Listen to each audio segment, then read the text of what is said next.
جب ابراہیم علیہ السلام نے قوم کو توحید کی دعوت دی کہ پتھروں کے بنے ہوئے بتوں کو مت پوجو، یہ کچھ بھی نہیں ہے، ان کو تو تم اپنے ہاتھوں سے بناتے ہو، تم اس خدا سے ڈرتے نہیں ہو جس نے تمہیں پیدا کیا ہے، اس کا عذاب نہ تم پر آ جائے.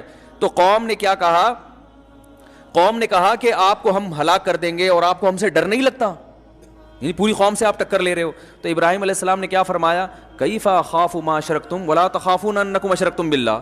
تم اللہ کے ساتھ ان بتوں کو شریک کر کے اللہ سے نہیں ڈر رہے ہیں بھائی، جو تمہیں عذاب دے سکتا ہے، اور میں تم سے ڈرنا شروع کر دوں؟ ڈرنا تو پہلے تمہیں چاہیے نا، مجھے تو اس کے بعد ڈرنا چاہیے. تم اپنی برائی پر اتنے طاقتور ہو کہ تمہیں تو عذاب کا یقین ہونا چاہیے، اللہ مار دے گا، تمہیں ہلاک کر دے گا، دنیا میں نہیں تو آخرت میں. اس برائی پہ تم ایسا ماشاءاللہ تم اپنی طرف سے ایک اصطلاح میں کہہ رہا ہوں، ایسا ڈٹ گئے اور مجھے مشورہ دے رہے ہو کہ میں لچک دکھاؤں. تو جب بھی بے دین لوگ آپ کو برائی میں گھسیٹیں تو آپ بولیں جتنا زور یہ گھسیٹنے میں لگائے گا نا، میرا پلہ اس سے بھاری رہے گا، اتنا زور میں نہ جانے میں لگاؤں گا. کیا خیال ہے بھائی جان؟ غلط کہہ رہا ہوں تو بتا دو یار، اگلے ہفتے نہیں کروں گا بیان. ڈھیلا پن ہے دینداروں میں، یہ غلط ہے، پھر وہی کر جار بھی رہتے ہیں. ایکچولی وہ ہماری پھپھی تھیں، ابھی پرانی پھپھی تھی، ہو گئی تھی، ان کی بیٹی کی ایک ہی پھپھی رہ گئی ہے، ان کی ایک بچے کی شادی تھی. ایکچولی وہ ڈانس گانا تھا تو میں نظر نیچی کر کے بیٹھا ہوا تھا. تو اب دیکھیں نا، رشتہ داری بھی اسلام میں ایکچولی یہ سب ٹوپی ڈرامے لے جا کے. او بھائی، اللہ کا دین ہے، یہ اللہ کا قانون ہے، اس میں لچک نہیں ہے. دیکھو اللہ نے قانون آسان بنایا، لچکدار نہیں بنایا. قانون آسان بنایا، لچک نہیں رکھی. لچک اور آسان میں فرق بتاؤں کیا ہے؟ دیکھو اللہ نے کہا کہ کھڑے ہو کے نماز نہیں پڑھ سکتے تو کیسے پڑھ لو؟ بیٹھ کے نہیں پڑھ سکتے تو لیٹ کے. اب آپ نے کہا جب اتنی آسانیاں دی ہیں تو چلو آج نہیں پڑھو. بھائی نہ پڑھنے کا آپشن، پڑھنی تو پڑے گی.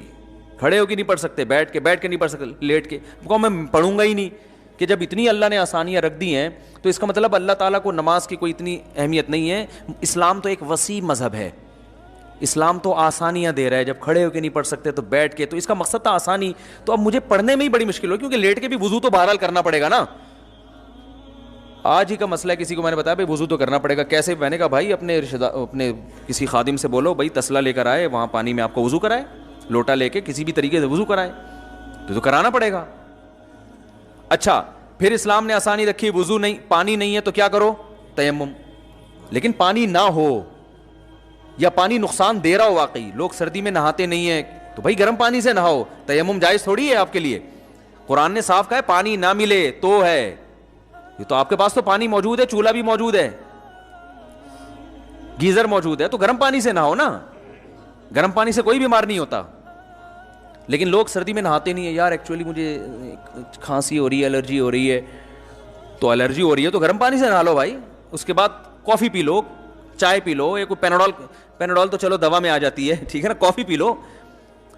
لیکن نہیں جی وہ تیمم کر لیں گے بلا وجہ. تیمم جب جائز ہے جب پانی نہ ہو، یا پانی گرم پانی بھی اگر کسی کو نقصان دے رہا ہے، ڈاکٹر کہہ دے یا آپ کو غالب گمان ہو جائے کہ بھائی گرم پانی سے بھی میں مر جاؤں گا، پھر ٹھیک ہے تیمم پہ آ جاؤ. اب تیمم تو کرنا پڑے گا. اب آپ کہتے ہو یار پانی بھی نہیں ہے تو تیمم کے لیے اب میں ایکچولی کہاں جاؤں، وہ بچہ بھی کوئی نہیں ہے جو بالٹی میں مٹی لے کر آئے، تو آج بغیر تیمم کے پڑھ لو، ہو جائے گی نماز. جتنی آسانی اللہ نے پیدا کر دی وہ کر دی. اب اس میں لچک نہیں ہے، اس میں قانون مضبوط ہے. اور اہل حق کی علامت یہ ہوتی ہے کہ قانون آسان بناتے ہیں مگر اس میں آپشن نہیں ہوتا. جتنے آپشن اللہ نے دے دیے وہ تو ہے، تیسرا اپنی طرف سے نہیں ڈال سکتے آپ. ہم جو جناب غامدی صاحب کی مخالفت کرتے ہیں نا، اسی بیس پہ تو کرتے ہیں کہ اللہ تعالیٰ نے رمضان کا روزہ چھوڑنے کی اجازت دے دی، قرآن میں صاف بتا دیا سفر میں بھی اجازت ہے اور بیماری میں بھی. تیسری کوئی وجہ اللہ نے نہیں بتائی. آپ نے تیسری وجہ خود سے گڑ لی کہ کل آپ کا اگر پیپر ہے اور تیاری کرنی ہے تو آپ پیپر کی تیاری کے لیے بھی رمضان کا روزہ چھوڑ سکتے ہیں. یہ آپ کا گڑا ہوا مذہب ہے. اور دلیل یہ دی کہ سفر میں بھی ٹینشن ہوتی ہے، مشقت ہوتی ہے، تو مشقت تو اس میں بھی ہے، تو اسلام نے اجازت دی ہے. تو اس کا مطلب ہے کہ سفر میں اگر ٹینشن نہ ہو پھر آپ کو روزہ چھوڑنے کی اجازت نہ دیں اس کو. ہے بھائی ہر سفر میں ٹینشن تھوڑی ہوتی ہے. غریب آدمی کے لیے جہاز کا سفر وہ تو ٹینشن ختم کر دیتا ہے اس کی. ایک آدمی کو لیاری ندی سے اٹھا کے لائیں آپ جھونپڑی سے، اور آپ اس کو جہاز میں بٹھاتے ہیں، وہ کہے گا ہاں زبردست سفر میں مزہ آ رہا ہے بھائی، اس کو ٹینشن ہوگی.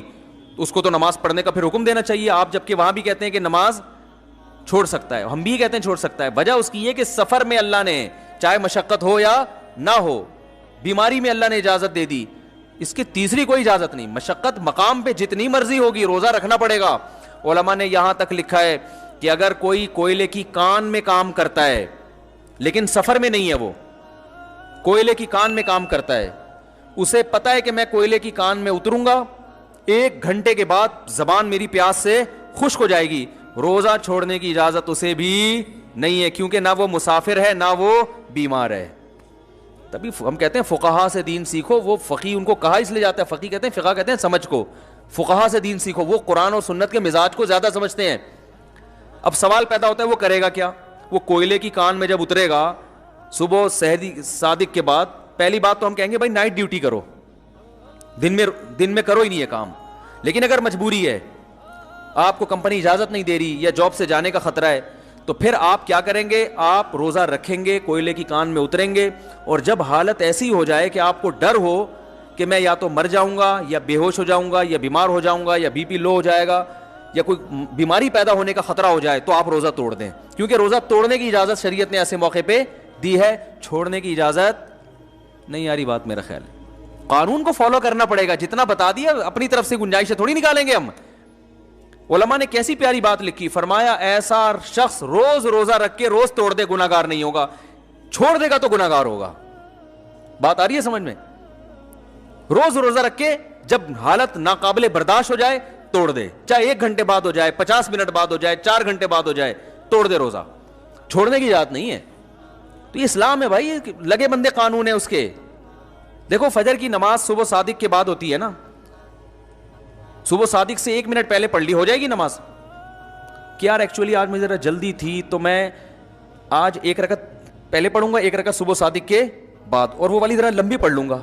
بھائی جتنی بھی لمبی پڑھ لو نماز نہیں ہوگی. اب صبح صادق جب تک نہیں ہوگی فجر کا وقت داخل نہیں ہوگا. اسی طرح ظہر ہے, عصر ہے, مغرب ہے, عشاء ہے, ہر نماز کا ایک ٹائم ہے, اس میں 1 سیکنڈ بھی. اچھا روزہ افطار کا ٹائم اللہ نے کیا کہا کہ بھائی جب سورج غروب ہو جائے, ٹھیک ہے نا. آپ نے کیا کیا کہ بھائی آپ کسی ایسے کنٹری میں تھے جہاں 18 گھنٹے کا روزہ تھا گرمی کا, آپ نے 18 گھنٹے کی گرمی برداشت کر کے روزہ رکھا, اور آپ نے کہا ابھی 1 سیکنڈ باقی ہے, چلو 1 سیکنڈ پہلے ہی کھا لیتا ہوں. جہاں میں نے اتنا, اللہ اس 1 سیکنڈ کی وجہ سے میرا روزہ برباد نہیں کرے گا. اور آپ نے قیاس یہ کیا کہ 1 کروڑ روپے مجھے کسی کے قرضہ دینا تھا, تو میں نے 99,90,999 روپے دے دیے, 1 روپیہ رہ گیا, تو کون سا وہ کوئی غصہ کرتا ہے یار؟ ایک تو سمجھانا بڑا مشکل کام ہے یار. بس یہ بات سمجھا کے میں بیان ختم کرتا ہوں. دیکھو ایک آدمی کو آپ نے 1 کروڑ روپے ادھار واپس کرنے تھے, وہ بیچارہ کنفیوز تھا, پتہ نہیں 1 کروڑ روپے میرے دے گا کہ نہیں دے گا, پتہ نہیں یار یہ میرے سب, وہ ہر وقت ڈرتا رہتا ہے نا. ایک دن آپ آئے, آپ نے کیا کیا, اس کو گڈی تھما دی نوٹوں کی, اور وہ گن رہے بیٹھ کے, 1 لاکھ 2 لاکھ 3 لاکھ 99 لاکھ ہو گئے. اب 1 لاکھ باقی رہ گیا نا. ابے 1 کروڑ 100 لاکھ کو بولتے ہیں نا یار, ہیں 99 لاکھ پورے ہو گئے, تو اس کی دل کی دھڑکن کم ہوگی کہ یار 1 لاکھ رہ گیا, کیونکہ اس کو ڈر ہے کہ پتہ نہیں یہ کھا نہ جائے نا. بہت سے لوگ پورے گڈی پکڑاتے ہیں اور 50 مان لیا, آدھے پیسے دیے, کچھ گڑبڑ کرتے ہیں, اس کا سانس بحال ہو رہا ہے نا. ہوتے ہوتے پھر وہ دوبارہ گنے تو 99,000 ہو گئے, اب 1,000 رہ گیا, اب سانس بحال ہو گیا اس کا. پھر گنتے گنتے گنتے 1000 میں بھی اس کے 999 پورے ہو گئے, 1 روپے کم تھا. تو وہ غصہ کرے گا آپ پہ, بولے گا چل یار 1 کروڑ روپے 1 روپیہ چل چھوڑ. بلکہ آپ اگر کہو گے نا میں گھر سے لے کر آتا ہوں, کہہ رہے ہیں لانے کی ضرورت نہیں ہے یار, چھوڑ بھائی, ٹینشن میرے لیے بھی یہاں انتظار میں ٹینشن, تیرے لیے بھی ٹینشن, چھوڑ بھائی, بلکہ یہ 5 روپے اور لے لے میری طرف سے. ایسا ہی کرے گا نا. ارے کیا ہو گیا, ایسے ہی تو کرتے ہیں راشن والے. ہم جب راشن لیتے ہیں تو اتنے روپے بنے تو 50-60 روپے وہ چھوڑ دیتے ہیں اکثر, کہ چھوڑو یار, جہاں 10-20 ہزار میں 30 ہزار میں 50 روپے کیا لے, یہی ہوتا ہے نا. تو اب آپ نے کیا کیا, آپ نے یہی قیاس کیا کہ جی آپ تھے مثال کے طور پر ایسے کنٹری میں جہاں 18 گھنٹے کا روزہ تھا اور گرمی کا شدید روزہ, صبح صادق کے بعد آپ کی زبان خشک ہو گئی, آپ روزہ برداشت کر رہے ہو. اللہ کا قرضہ تھا 18 گھنٹے کا نا, بھوکا رہنے کا. اب آپ نے 17 گھنٹے گزر گئے, آپ کہہ رہے ہو اللہ تو مجھ سے خوش ہو گیا, میں نے اتنی پیاس برداشت کی, اتنی بھوک برداشت کی, اور کلابازیاں کھا رہا ہوں میں, لیکن میں روزہ نہیں توڑ رہا, اور جا کے نہا کے اپنا روزہ گزارا کر رہا ہوں. اور لوگوں نے مشورہ دیا, کوئی کھجور لا کے رکھ رہا ہے, کوئی 12 بجے دوپہر کو کسی نے جناب کولڈ ڈرنک لا کے رکھ دیا, بھائی توڑ دے مر جائے گا. لیکن نہیں بھائی, ہم اللہ کی خاطر روزہ رکھا ہے, ایک ایک گھنٹہ ٹینشن میں گزارا آپ نے, اللہ بھی خوش ہو رہا ہے آسمانوں پہ, واہ بھائی میرا بندہ آج تو نے کمال کر دیا. اب جناب ہوتے ہوتے ہوتے ہوتے 18 گھنٹے میں 17 گھنٹے پورے ہو گئے, 1 گھنٹہ رہ گیا. آپ نے, اب لوگ کہہ رہے ہیں بھائی 1 گھنٹہ بھی کم نہیں ہے, تو مر نہ جائے ہے بھائی, تو یہ پی لے وہ کر لے. نہیں نہیں بھائی, جہاں 17 گھنٹے تو 1 گھنٹہ اور برداشت. اب ہے بھی رمضان کا روزہ. اب آپ نے کیا کیا, 1 گھنٹے میں 1 منٹ 2 منٹ 3 منٹ, اب کتنے ہو گئے, 50 منٹ ہو گئے. اب کتنے رہ گئے, 10 منٹ.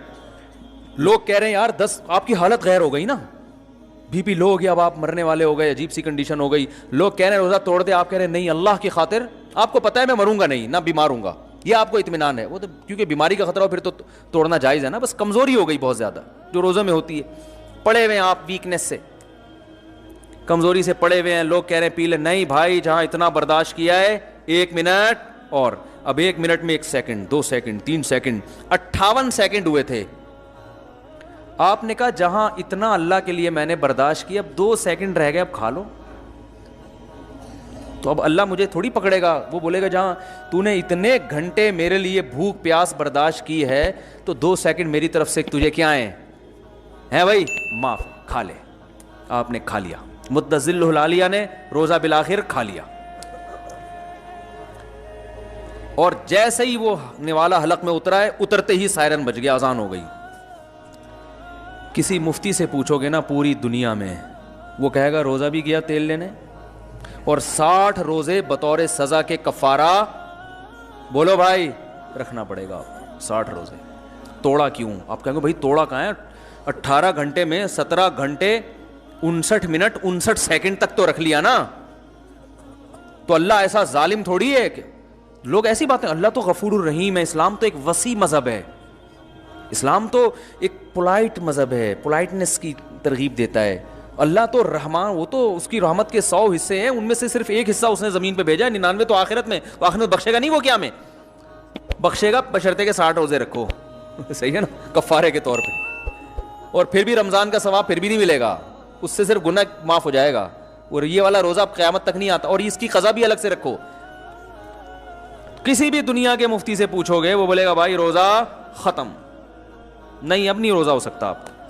آپ کہو گے یار وہی اچھا نکلا جس نے کم بخت سارا دن پراٹھے کھاتا رہے, روزہ جو چھوڑے گا نا روزہ رکھا ہی نہیں تھا, سارا دن منڈ کے کھاتا رہے, وہ مفتی سے پوچھے گا تو مفتی صاحب کہیں گے بھائی توبہ کرو, 1 روزہ قضا کر لو, توبہ کرو اور 1 روزہ. آپ کہیں گے یار وہ منڈتا رہا ہے سارا دن بیٹھ کے. اسلام کا مزاج سمجھ رہے ہو کیا ہے؟ آپ کہو گے یار وہ تو سارا دن منڈتا رہا ہے بیٹھ کے ہیں, اور مجھے بھی کھانے کی ترغیب دیتا رہا ہے, وہ صرف 1 روزہ رکھے گا قضا, اور میں کتنے 60. یہ تو ظلم ہے, یہ کیسا اسلام مذہب ہے؟ او بھائی اسلام یہی ہے, رکھنا نہ رکھنا بھی جرم ہے, رکھ کے توڑ دینا اس سے بڑا جرم ہے. تم نے رکھ کے توڑا ہے, اب کوئی پہلے منٹ میں توڑ دے یا آخری منٹ میں توڑ دے, اللہ کی نظر میں دونوں برابر کے مجرم ہیں. تو لا کو فالو کرنا پڑے گا, لا میں اپنی طرف سے چینجنگ نہیں ہو سکتی. سمجھ رہے کہ نہیں سمجھ رہے؟ ہاں اللہ نے یہ آسانی دے دی کہ بھائی اگر روزہ رکھنے میں تمہیں بیمار ہونے کا خطرہ ہے تو توڑ دو, مرنے کا خطرہ ہے تو توڑ دو, باقی پیاس ٹینشن یہ تو روزے کا حصہ ہے بھائی. اور پھر جیسے ہی غروب آفتاب ہو جلدی کھاؤ, پھر یہ بھی ترغیب دے دی اللہ نے, دیر نہیں کرو. پھر یہ بھی اللہ نے اپنی یعنی مخلوق پر رحم کیا نا کہ بھائی اور زیادہ ٹینشن میں نہ ہو, اب کھاؤ. تو اور پھر صبح صادق تک کھا سکتے ہو, یہ بھی اجازت دے دی. ورنہ اللہ لمٹ کھانے کی اجازت بھی دے, سارے دن روزہ رکھے تو 2 سموسے کے بعد تیسرے کی اجازت نہیں ہے. کھاؤ بھائی, کلوا مما رزقکم اللہ حلالا طیبا, کھاؤ. تو آسانی رکھی ہے میرے بھائی, لچک نہیں رکھی. سمجھ رہے ہیں کہ نہیں سمجھ رہے؟ تو لچک نہیں ہے, ناجائز ہے تو کیا ہے. ہاں کچھ چیزیں اللہ نے خود بتا دی کہ یہ اس کنڈیشن میں ناجائز ہیں, یہ والی کنڈیشن ہو تو ناجائز ہے ہی نہیں. وہ تو اللہ نے بہت سے, اس لیے خود سے فنٹر گیری نہ شروع کر دیں, علماء سے پوچھ لیا کریں کہ اس مجبوری میں یہ والی چیز میرے لیے جائز ہے یا نہیں. بعض چیزیں اسلام نے خود بتا دیں کہ وہ الاؤ نہیں ہے, لیکن فلاں مجبوری ہو تو وہ جائز ہیں. لیکن جن چیزوں کا اسلام نے کہہ دیا غلط ہے, جب سور کھانا غلط ہے نا, لیکن ایک کنڈیشن میں اللہ نے اجازت دی, مرنے لگو تو کھا سکتے ہو. اب کیا ہو رہا ہے, لوگ یورپ میں جاتے ہیں, وہاں ان کو حلال نہیں ملتا تو مشینی ذبیحہ کھا رہے ہوتے ہیں. ہم ان کو کہتے ہیں بھائی مشینی ذبیحہ تو جائز نہیں ہے, جو مشین سے ذبح ہو رہی ہے نا مرغیاں, اس پہ اللہ کا نام نہیں لیا جا رہا ہے. انسان اللہ کا نام لے, مشین کے اللہ کے نام لینے سے حلال نہیں ہوگا. کہتے ہیں مجبوری ہے, اب کیا کریں, وہ چکن جو ہے ہمیں یورپ میں کہیں ایسے حلال ملتی نہیں. اس طرح کی نا اسٹائل بھی چینج ہو جاتا ہے ایک دم, چکن اصل میں حلال ملتی نہیں ہے. تو بھائی چکن کھانا مجبوری ہے ہی نہیں اسلام میں, اس کو اللہ نے مجبوری, آپ کی اپنی مجبوریاں, تو پھر تو میرے بھائی پیزا کھانا بھی بہت سے لوگوں کی مجبوری ہے. کتنے لوگ ہیں ہفتے میں پیزا نہ ملے مر جائیں وہ ٹینشن سے, حقیقت ہے نا. وہ پیزے کھا کھا کے خود گول ہو چکے ہیں, پیزا بن چکے ہیں. تو آپ کی اپنی پیدا کردہ مجبوری ہے.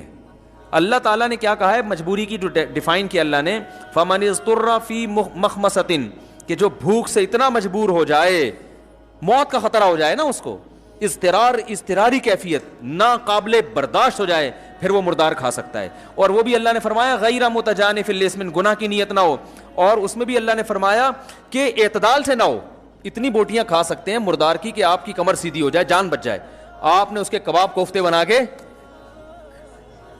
مرنا شروع کر دی, اوپر سے کولڈ ڈرنک پی رہے ہیں.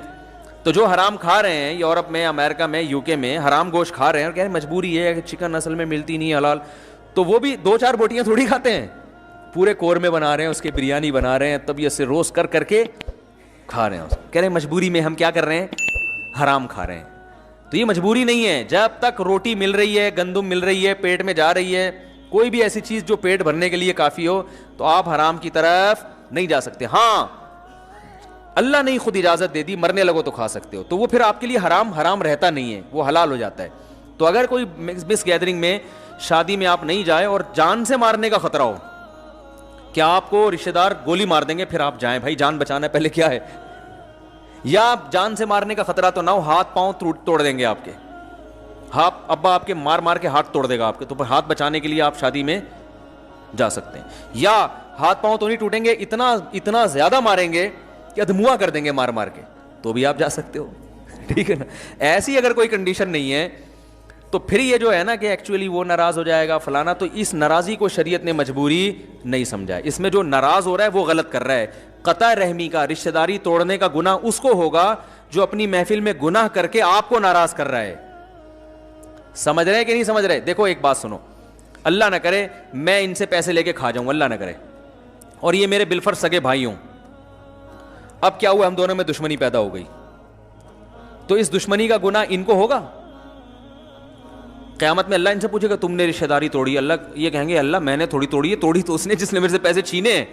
تو ہمارے ہاں جو بھی ناراض ہوگا نا سب اسی پہ ڈال دیتے ہیں کہ یہ رشتہ داری توڑ رہا ہے. بھائی توڑنے میں یہ دیکھو توڑنے کا ذریعہ کون بن رہا ہے, ذریعہ وہ بن رہا ہے جو گناہ کر کے اپنے ان رشتہ داروں کو محفل میں آنے سے روک رہا ہے جو رشتہ دار اس گناہ میں شرکت قبول نہیں کرنا چاہتے, جو رشتہ دار اس گناہ میں شرکت نہیں کرنا چاہتے. تو اس لیے لچک نہ دکھایا کریں, جتنی لچک اللہ اس کے رسول نے دے دی ہے بس وہ ہمارے لیے کافی ہے, اس سے زیادہ شریعت کو تبدیل کرنے کی ضرورت نہیں ہے, اس میں مضبوطی دکھانی پڑے گی. اللہ عمل کی توفیق عطا فرمائے. تو یہ آیت جو ہے نا, ان ربک هو اعلم بمن ضل عن سبیلہ, اللہ کو پتہ ہے کون اس کے راستے سے ہٹ گیا, کون سیدھے راستے پر ہے. تو معاشرہ اگر مخالفت بھی کرتا ہے کرنے دے بھائی, آخرت میں انشاءاللہ اللہ ایسے لوگوں کو الگ سے بلائے گا کہ تم نے میری خاطر مخلوق کو ناراض کیا. تو آج یقیناً اللہ اس کا بہترین بدلہ دے گا, کیونکہ اللہ بھی یہ چیز دیکھ رہا ہے. اللہ کا نام ہے شکور. شکور کہتے ہیں تھوڑے پہ بہت زیادہ دینے والا. ابراہیم علیہ السلام کو جو اللہ نے اتنا نوازا نا, وہ اس لیے تو کہ کلچر کے خلاف چلے تھے. جو کلچر کی غلط چیزیں تھیں ان کو ابراہیم علیہ السلام نے فالو نہیں کیا, اگینسٹ چلے کلچر کے. تو کلچر کی مخالفت میں بڑا ثواب ہے, ہاں بشرطے کہ کلچر غلط چیز پہ جا رہا ہو. کلچر میں ساری چیزیں غلط نہیں ہوتی ہیں, کچھ چیزیں صحیح بھی ہوتی ہیں. بعض لوگ زیادہ فنٹر بننے میں ہر چیز میں مخالفت شروع کر دیتے ہیں. نہیں آ رہی میرا خیال بات, ہر چیز میں مخالفت نہیں کر رہی. کلچر کی جو چیزیں ٹھیک ہیں, بلکہ جو اچھی ہیں ان میں تو کلچر کو فالو کرنا چاہیے نا. تو ہمارے کلچر میں بھی کچھ چیزیں اچھی بھی ہیں, کچھ بری بھی ہیں. تو جو اچھی چیزیں ان کو اور پروموٹ کرنا چاہیے, جو بری چیزیں اس میں کلچر کا ساتھ نہیں دے سکتے. ایسا ہی ہو گیا, آپ نے کسی سے پوچھا بھائی تم کہاں رہتے ہو, اس نے کہا وسیم کے گھر کے سامنے. تو وسیم کا گھر کہاں ہے, کہا میرے گھر کے سامنے. ابے تو ایک کا تو پہلے پتہ چلے گا نا وہ کہاں ہے. تو آپ نے کہا اچھا تم دونوں کہاں رہتے ہو, کہہ رہے ہیں آمنے سامنے. آمنے سامنے. تو یہ خوب سمجھ لیں کہ رسول اللہ صلی اللہ علیہ وسلم کی نبوت قرآن سے ثابت ہے، لیکن قرآن کا برحق ہونا یا محمد صلی اللہ علیہ وسلم کا برحق ہونا اس کے علاوہ بھی دلیل سے ثابت ہے. دیکھو بیسک دلیل جو ہر چیز میں جو بیس بنتی ہے کسی بھی چیز کو صحیح یا غلط ثابت کرنے کے لیے، وہ مذہب نہیں ہے، وہ عقل ہے. کیونکہ مذہبی لوگ بعض دفعہ اس طرح سے اسلام کو پیش کرتے ہیں کہ گویا مذہب عقل استعمال کرنے کی اجازت ہی نہیں دے رہا آپ کو، تو آپ عقل سے نہیں پہچان سکتے مذہب کا حق ہونا، بلکہ آپ کو مذہب بتائے گا. تو بھائی مذہب کا صحیح ہونا بھی تو پہلے کہیں سے ثابت ہونا. تو یہاں خوب اچھی طرح سمجھ لیں. کچھ دیکھیں، جب بھی کسی سے بحث کی جاتی ہے، مناظرہ کیا جاتا ہے یا ڈیبیٹ کی جاتی ہے، تو کچھ بیسک چیزیں ایسی ہوتی ہیں جن پر دونوں فریق متفق ہوتے ہیں. ایسا ہی ہے نا؟ وہاں سے آگے پھر دلائل کے تانے بانے ملائے جاتے ہیں. مثال کے طور پر ہم بعض چیزوں میں اہل حدیث سے اختلاف کرتے ہیں. وہ کہتے ہیں ایسے، وہ کہتے ہیں. ہم بھی قرآن کو حجت مانتے ہیں، اہل حدیث بھی قرآن کو حجت مانتے ہیں. ہم بھی حدیث کو حجت مانتے ہیں، اہل حدیث بھی حدیث کو حجت مانتے ہیں. تو جب کسی اہل حدیث سے ہماری ڈیبیٹ ہوتی ہے کسی اختلافی مسئلے میں، تو وہ بھی قرآن و حدیث کا حوالہ دیتا ہے اور ہم بھی قرآن و حدیث کا. اگر ہم کہیں امام ابو حنیفہ نے یہ فرمایا، تو کہیں گے میں امام ابو حنیفہ کو نہیں مانتا. سمجھ رہے ہیں نا؟ وہ کہے گا میں ان کی تقلید. پھر جو بحث ہوتی ہے نا، وہ دلیل دی جاتی ہے قرآن سے یا حدیث سے دی جاتی ہے.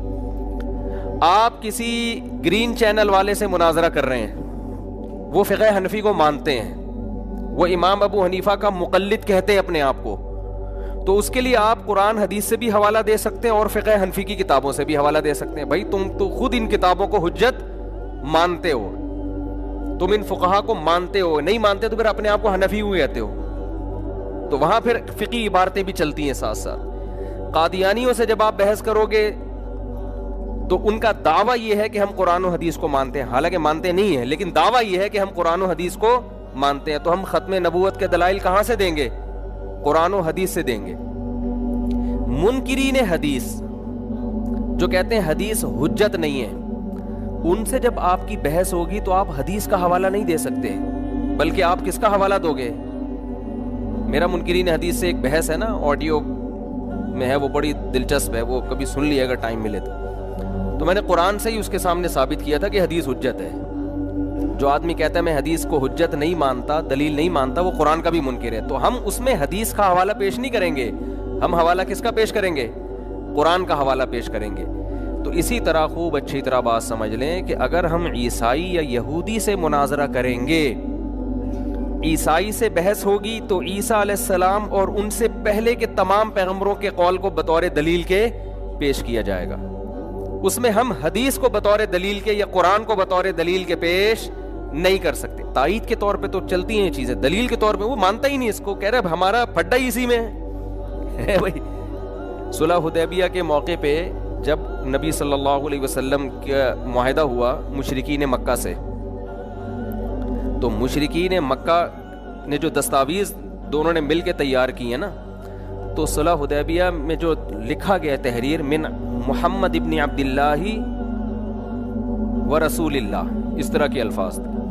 یہ دستاویز ہیں محمد کی طرف سے صلی اللہ علیہ وسلم، جو عبداللہ کے بیٹے ہیں اور اللہ کے رسول ہیں. تو مشرکین نے کہا کہ یہ ہمارا اور جو آپ کا ایگریمنٹ دستاویز ہے، تو ہمارا تو پھڈا ہی اسی میں ہے کہ ہم آپ کو رسول اللہ نہیں مانتے.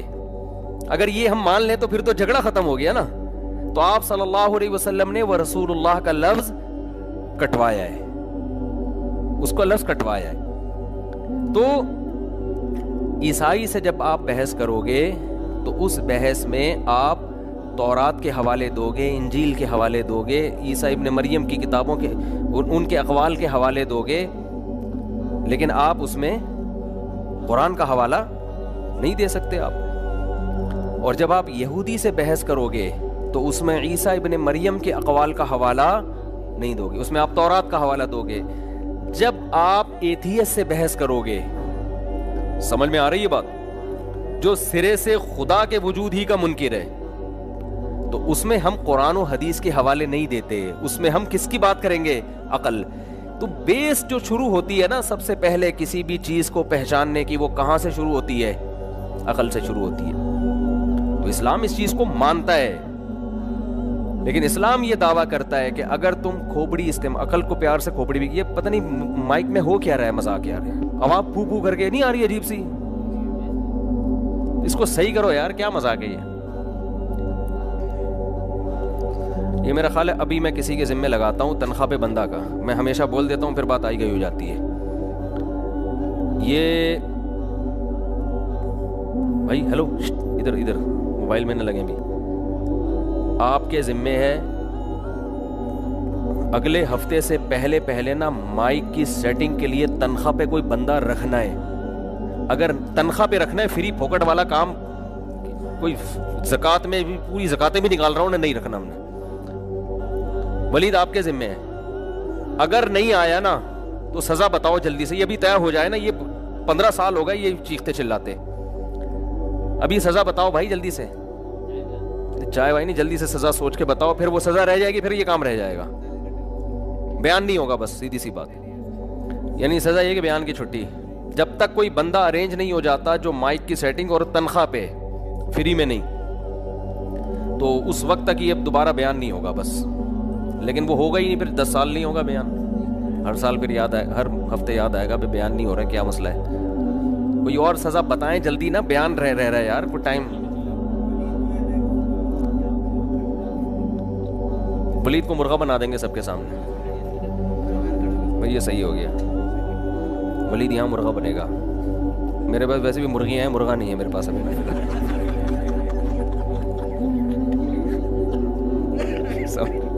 اچھا خیر، تو یار اس کو سیریس لو ولید بھائی.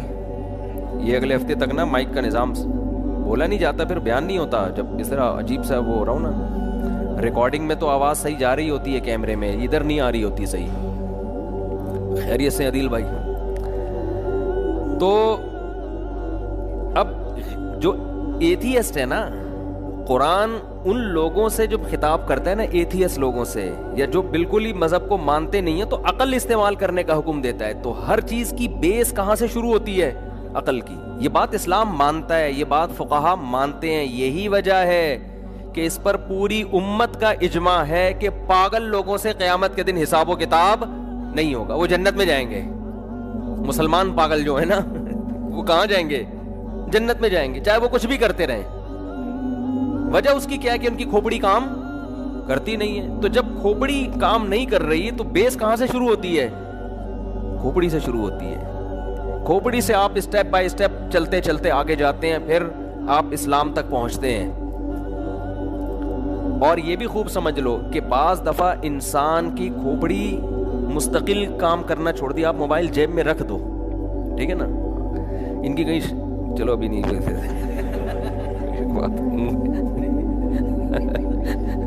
شکر ہے ریورس ہو گیا بیٹا. کسی کی شادی ہونے والی ہو نا تو بس وہ اس میں لگا رہتا ہے. ان کی بات نہیں کر رہا، ان کے علاوہ کی بات کر رہا ہوں میں، کسی کی بھی.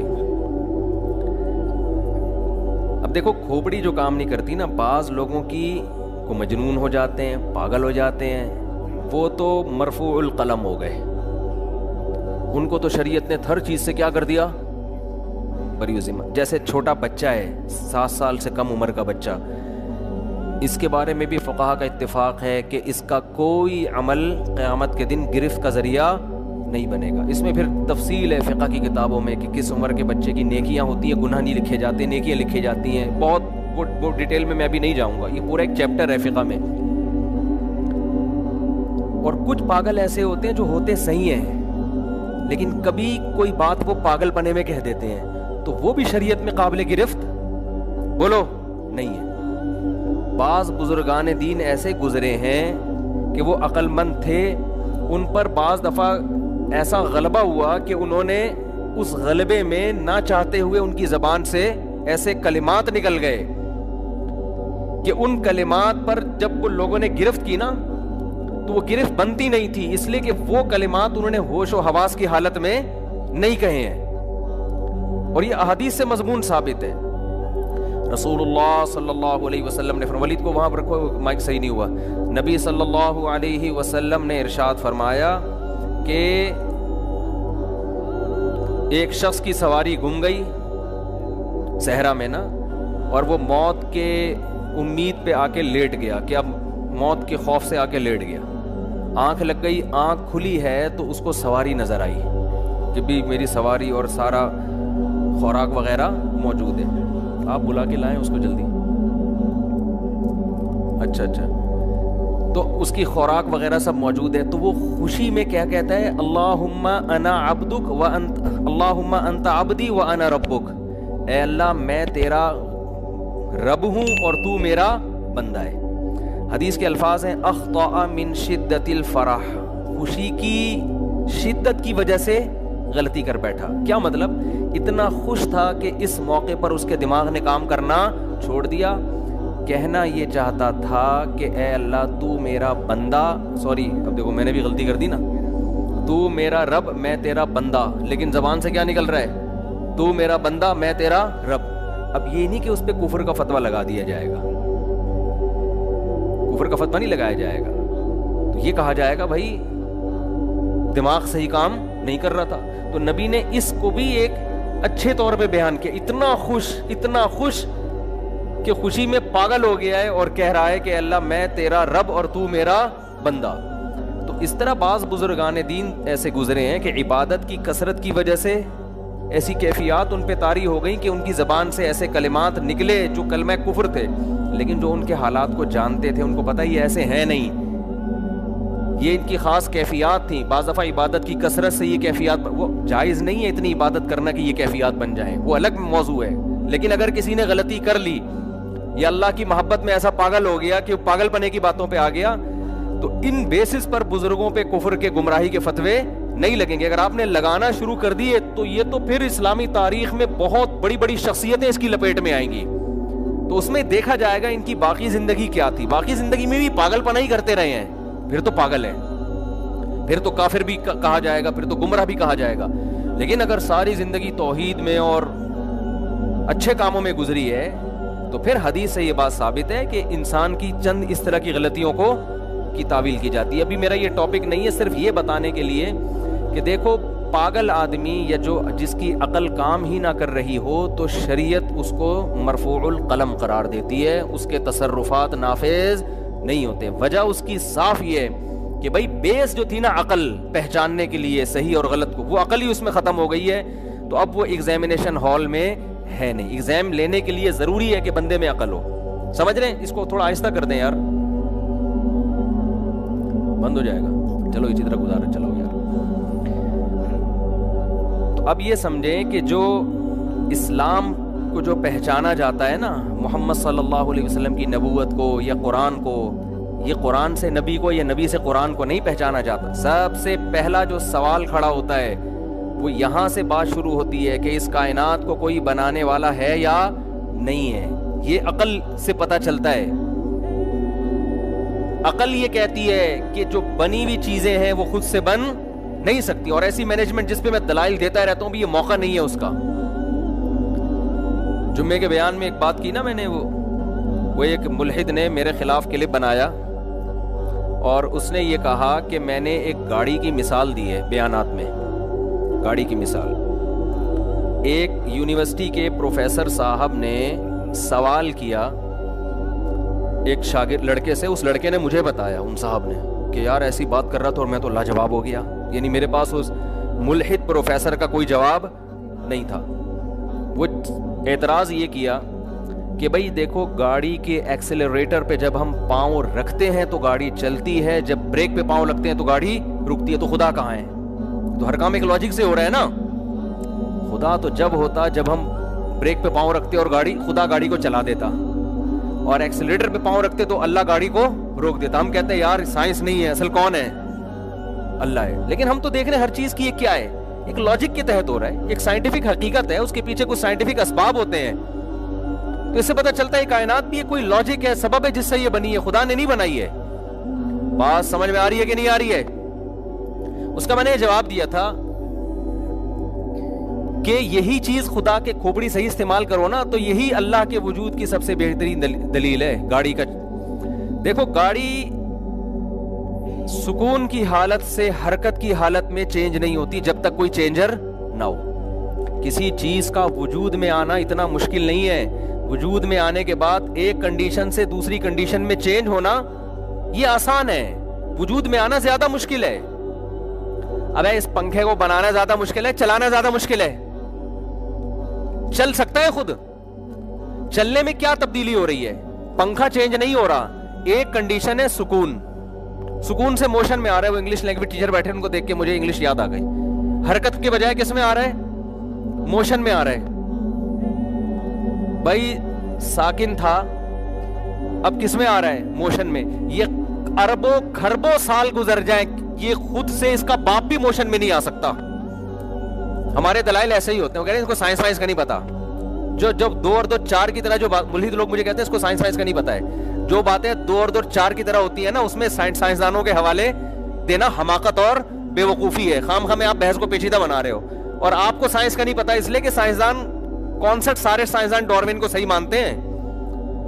آپ تو ایسے پیش کرتے ہو سائنس نے یہ ثابت کر دیا کہ کائنات خود سے بنی, حالانکہ ثابت نہیں کیا ہے. بہت سے سائنسدان خدا کے وجود کے قائل ہیں. وہ ڈارون کے نظریے کو لطیفہ سمجھتے ہیں, ایوولوشن کو ایک لطیفوں سے تعبیر کرتے ہیں کہ لطیفے ہیں یہ, ڈارون سنا کے چلا گیا ہے. کبھی موقع ملا تو ان کتابوں کے حوالے دوں گا انشاءاللہ میں. لیکن یہ ایسے بھرم میں لاتے ہیں نا ایتھیس لوگ, جیسے پتہ نہیں انگلش ماریں گے اور اس حوالے دیے. اور ایک نے 1.5 گھنٹہ میں نے پرسوں ایک ملحد کا بیان سنا ہے. 1.5 میں سنتا نہیں ہوں بیانات, لیکن وہ پڑھا لکھا ملحد تھا. بلکہ ملحد نہیں تھا, سوری, وہ سائنٹسٹ تھا. ملحد بھی نہیں تھا, مسلمان ہے, سائنٹسٹ ہے. اس نے یہ بات کہی کہ میں مذہب کی طرف نہیں جاتا کہ مذہب کیا کہتے ہیں, لیکن سائنس کیا کہتی ہے میں بتاتا ہوں. 1.5 گھنٹہ میں نے اس کی تقریر سنی ہے, A to Z لطیفوں کے علاوہ کچھ بھی نہیں. میں نے کہا یار یہ سائنس ہے کہ انسان میں تہذیب کیسے آئی. وہ پھر ایک فرانس چلا گیا, پھر وہاں جا کے پتہ نہیں جاپان سے ایک پتلا نکلا ہے, اس پتلے پہ تحقیق ہوئی. فرضی قصے جب آپ نے فرض کر لیا ہے نا, مفروضے. بھائی پتلا نکلنا مفروضہ نہیں ہے, لیکن پتلے کے بارے میں یار آپ اس طرح کی تحقیقات مارکیٹ میں لے آؤ.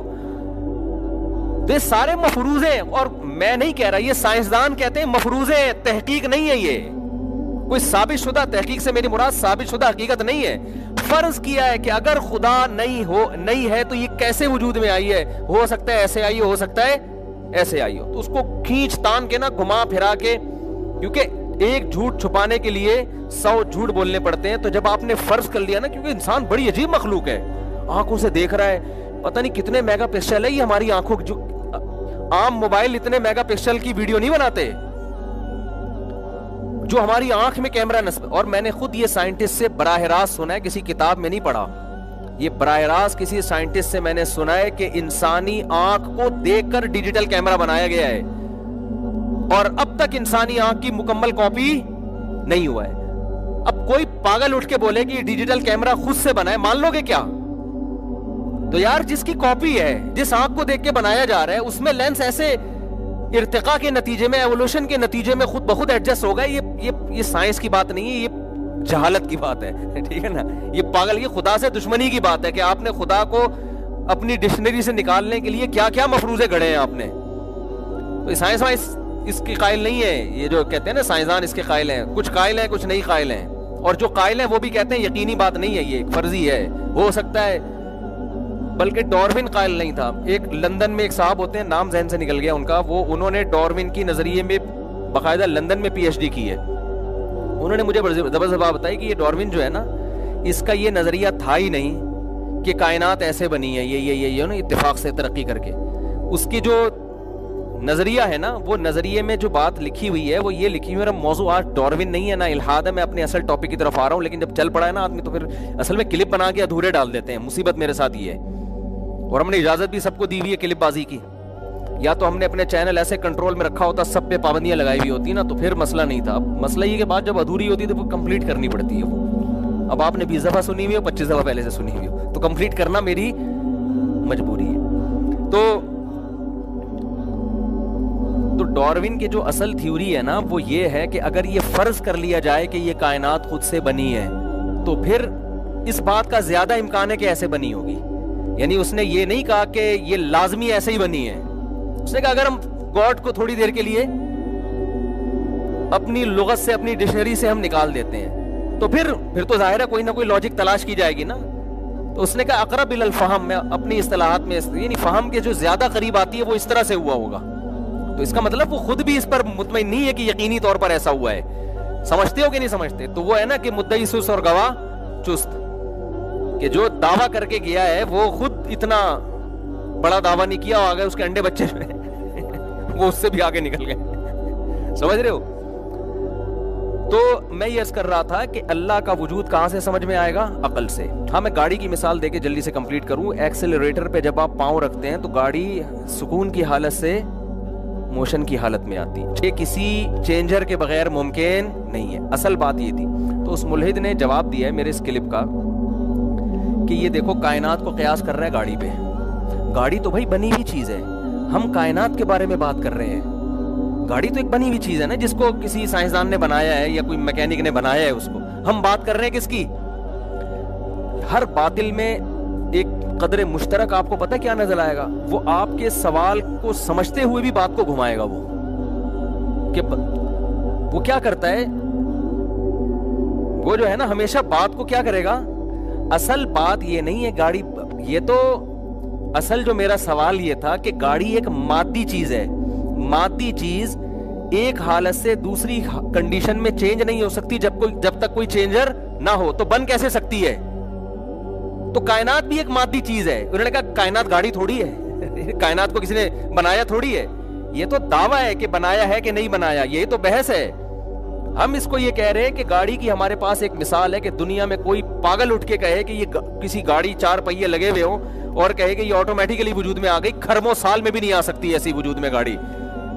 اس کے لیے کوئی چینجر چاہیے ایک حالت سے دوسری حالت میں چینج کرنے کے لیے, اس کو بنانے کے لیے. تو ایک گاڑی نہیں آ سکتی جبکہ وہ مادی چیز ہے. اس سے پتہ چلتا ہے مادے میں خود یہ طاقت نہیں ہے کہ اپنے آپ کو ایوالو کر کے اتنی زبردست مینجمنٹ پیدا کر لے اپنے اندر کہ وہ بے جان سے جاندار بنا, جاندار سے کروڑوں سال میں 2 ٹانگیں, گھٹنے, جوائنٹ سارے فٹ فاٹ ہو کے ایک نر بنا, ایک مادہ بنا, دونوں کے ملاپ سے بچے مارکیٹ میں آنا شروع ہو گئے. اور بچہ مارکیٹ میں آیا نہیں, ماں کی چھاتیوں میں دودھ پیدا ہوا نہیں. یہ نہیں ہو سکتا بھائی, یہ کچھ بھی ہو جائے.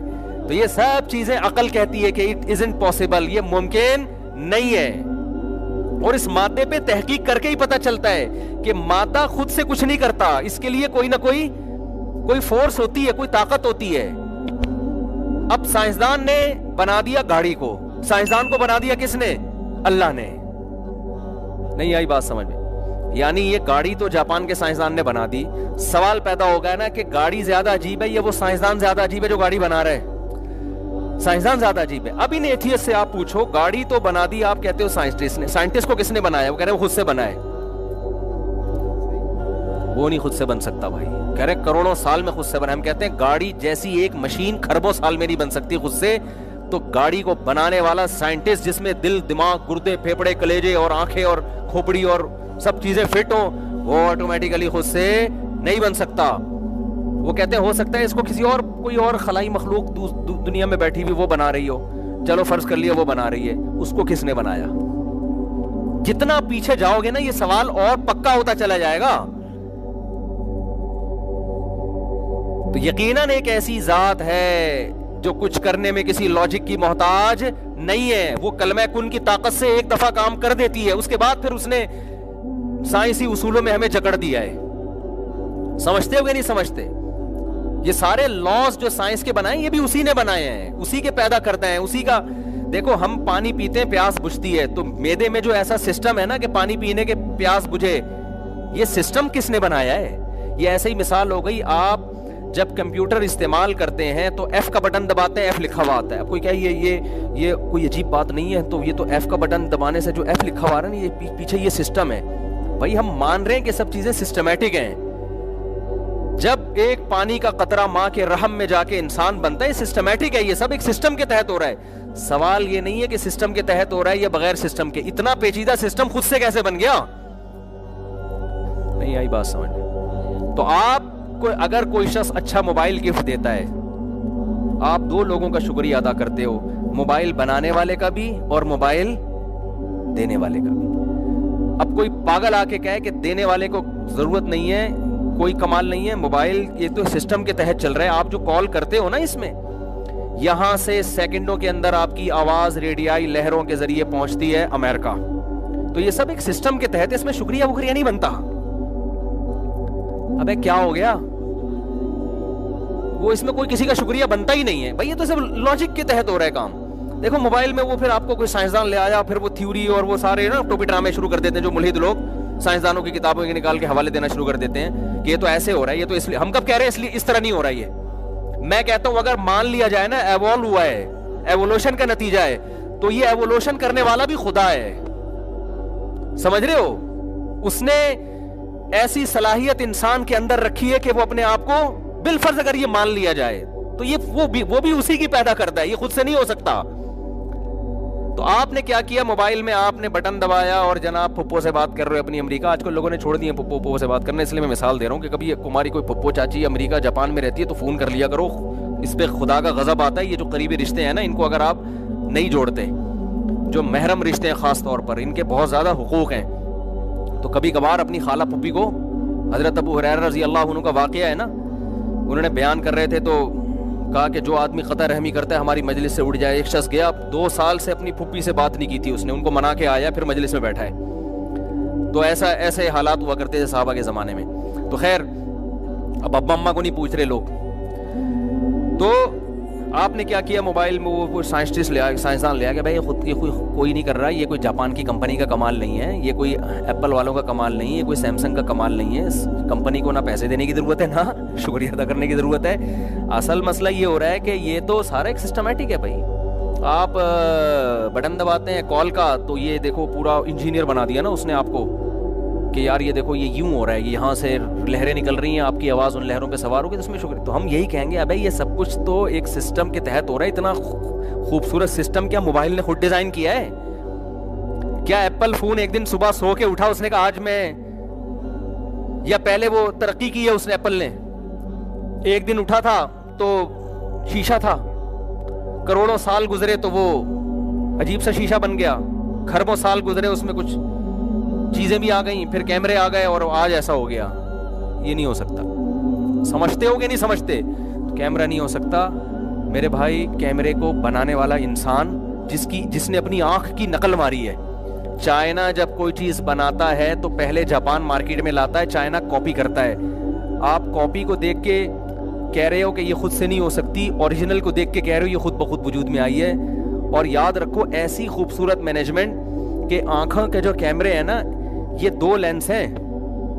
2 لینس جب تک بہت پراپر ورنیئر کیلیپر کا نام سنا ہوگا آپ لوگوں نے نا, جس میں ایڈجسٹمنٹ بہت ہی اشاریہ میں جا کے ہوتی ہے, 0.001 سینٹی میٹر کو بھی اس میں ناپا جاتا ہے. تو انسانی دونوں آنکھوں کی جو ایڈجسٹمنٹ ہوئی ہے نا, ماں کے پیٹ میں جو پانی گیا ہے نا, اس پانی میں ایسے سافٹ ویئر ڈلے ہوئے تھے کہ روٹی کھانے سے جو آنکھ بن رہی ہے وہ ایسی تمیز سے لگ رہی ہے کہ وہی تمیز سے آنکھیں دنیا میں آتی اور بڑھاپے تک اسی ایڈجسٹمنٹ کے ساتھ رہتی ہیں. ذرا سی وہ ایڈجسٹمنٹ آگے پیچھے ہو جائے تو آپ کو 1 کے 2 نظر آنا شروع ہو جاتے ہیں. اور بھائی یہ ایڈجسٹمنٹ یہ آٹومیٹیکلی نہیں ہو سکتی. اور اتنی خدا کی قدرت کے تو ایسے دلائل ہیں کہ انسان, آج میں نے جو عشاء کی نماز میں تلاوت کی ہے, افلا مجھے فوراً وہ الہاد والے لوگ یاد آ رہے تھے, افلا ينظرون الى الابل كيف خلقت. کیا انداز ہے قرآن. ارے تو کیا دیکھتے نہیں ہو اونٹ کی طرف کیسے بنایا گیا؟ افلا, آ کا مطلب کیا, فا کا معنی تو, یہاں درمیان میں ایک لفظ محذوف جب حذف ہوتا ہے نا تو پھر قرآن یہ الفاظ استعمال کرتا ہے. دیکھو تو کا لفظ اردو میں جب استعمال ہوگا تو اس سے پہلے کوئی جملہ ہوگا, اس کے نتیجے میں ہم تو کہیں گے. ایسے ہی خام خامے تو نہیں کہیں گے. جس میں آپ کو پانی مانگنا ہے, آپ کا تو پانی لا کے دے دو, آپ بولو گے ایسے؟ کہے گا تو کا کیا مطلب, پانی لا کے دے دو, یہ بولو آپ. ایسا ہی ہے نا. لیکن تو کا لفظ وہاں استعمال ہوگا جہاں اس سے پہلے کوئی لفظ کوئی جملہ کہا گیا ہو. مثال کے طور پر آپ کہتے ہیں کہ بھائی شدید گرمی کی حالت میں بھی پانی نہ پیو, کسی نے بول دیا یہ شدید گرمی, یا چلو میں اپنی مثال دیتا ہوں جو میرے فلسفے بھی آ جائے گا مارکیٹ میں. اور لوگ کہتے ہیں کہ اس زمانے میں دوسری شادی مت کرو معذرت کے ساتھ. میں یہاں بولوں گا تو کیا یہ عورتوں کو بم سے اڑا دیں ہم؟ یہ جواب دوں گا نا. ابے تو کیا بیوہ عورتوں کو کہاں ٹھکانہ دیں ہم؟ یہ جواب دوں گا نا. 4 شادیاں بھی آ گئی اور الہاد پہ رد بھی ہو گیا, ٹھیک ہے نا. اللہ کا شکر ہے ہم اپنی چیز ہر جگہ سے لے آتے ہیں. اب یہاں میں تو کا لفظ کیوں استعمال کر رہا ہوں؟ ایک پیچھے ایک سینٹینس ہے, اس کے ملا کے یہ تو بنے گا, ورنہ تو اس یہ تو کہتے ہیں نتیجے کے طور پہ, یعنی جس کا نتیجہ تو یہ نکلے گا کہ بھئی یہ اس کا مطلب پھر یہ سب بیکار ہے, ان کو شوہر کی ضرورت ہی نہیں ہے. تو یہاں بھی قرآن کیا کہہ رہا ہے؟ الا ينظرون الى الابل کیف خلقت. یہ نہیں کہہ رہا قرآن الا ينظرون, آ کا مطلب کیا؟ لا ينظرون نظر سے نکلا ہے, یہ لوگ نہیں دیکھتے اونٹ کی طرف, کیف خلقت کیسا عجیب بنایا ہے ہم نے اس کو. یہ خود خدا کے وجود کی ایک دلیل ہے. تو قرآن نے بیچ میں فا کا لفظ داخل کر دیا, افلا تو کیا, اس کا مطلب پیچھے ایک جملہ موجود ہے, لیکن قرآن اس کا تذکرہ اس لیے نہیں کر رہا کہ اتنا واضح ہے کہ اس کا تذکرہ کرنے کی ضرورت نہیں ہے. کیا مطلب؟ کیا تم خدا کے وجود کا انکار کرتے ہو تو کیا دیکھتے نہیں اونٹ کو کیسے بنایا گیا ہے؟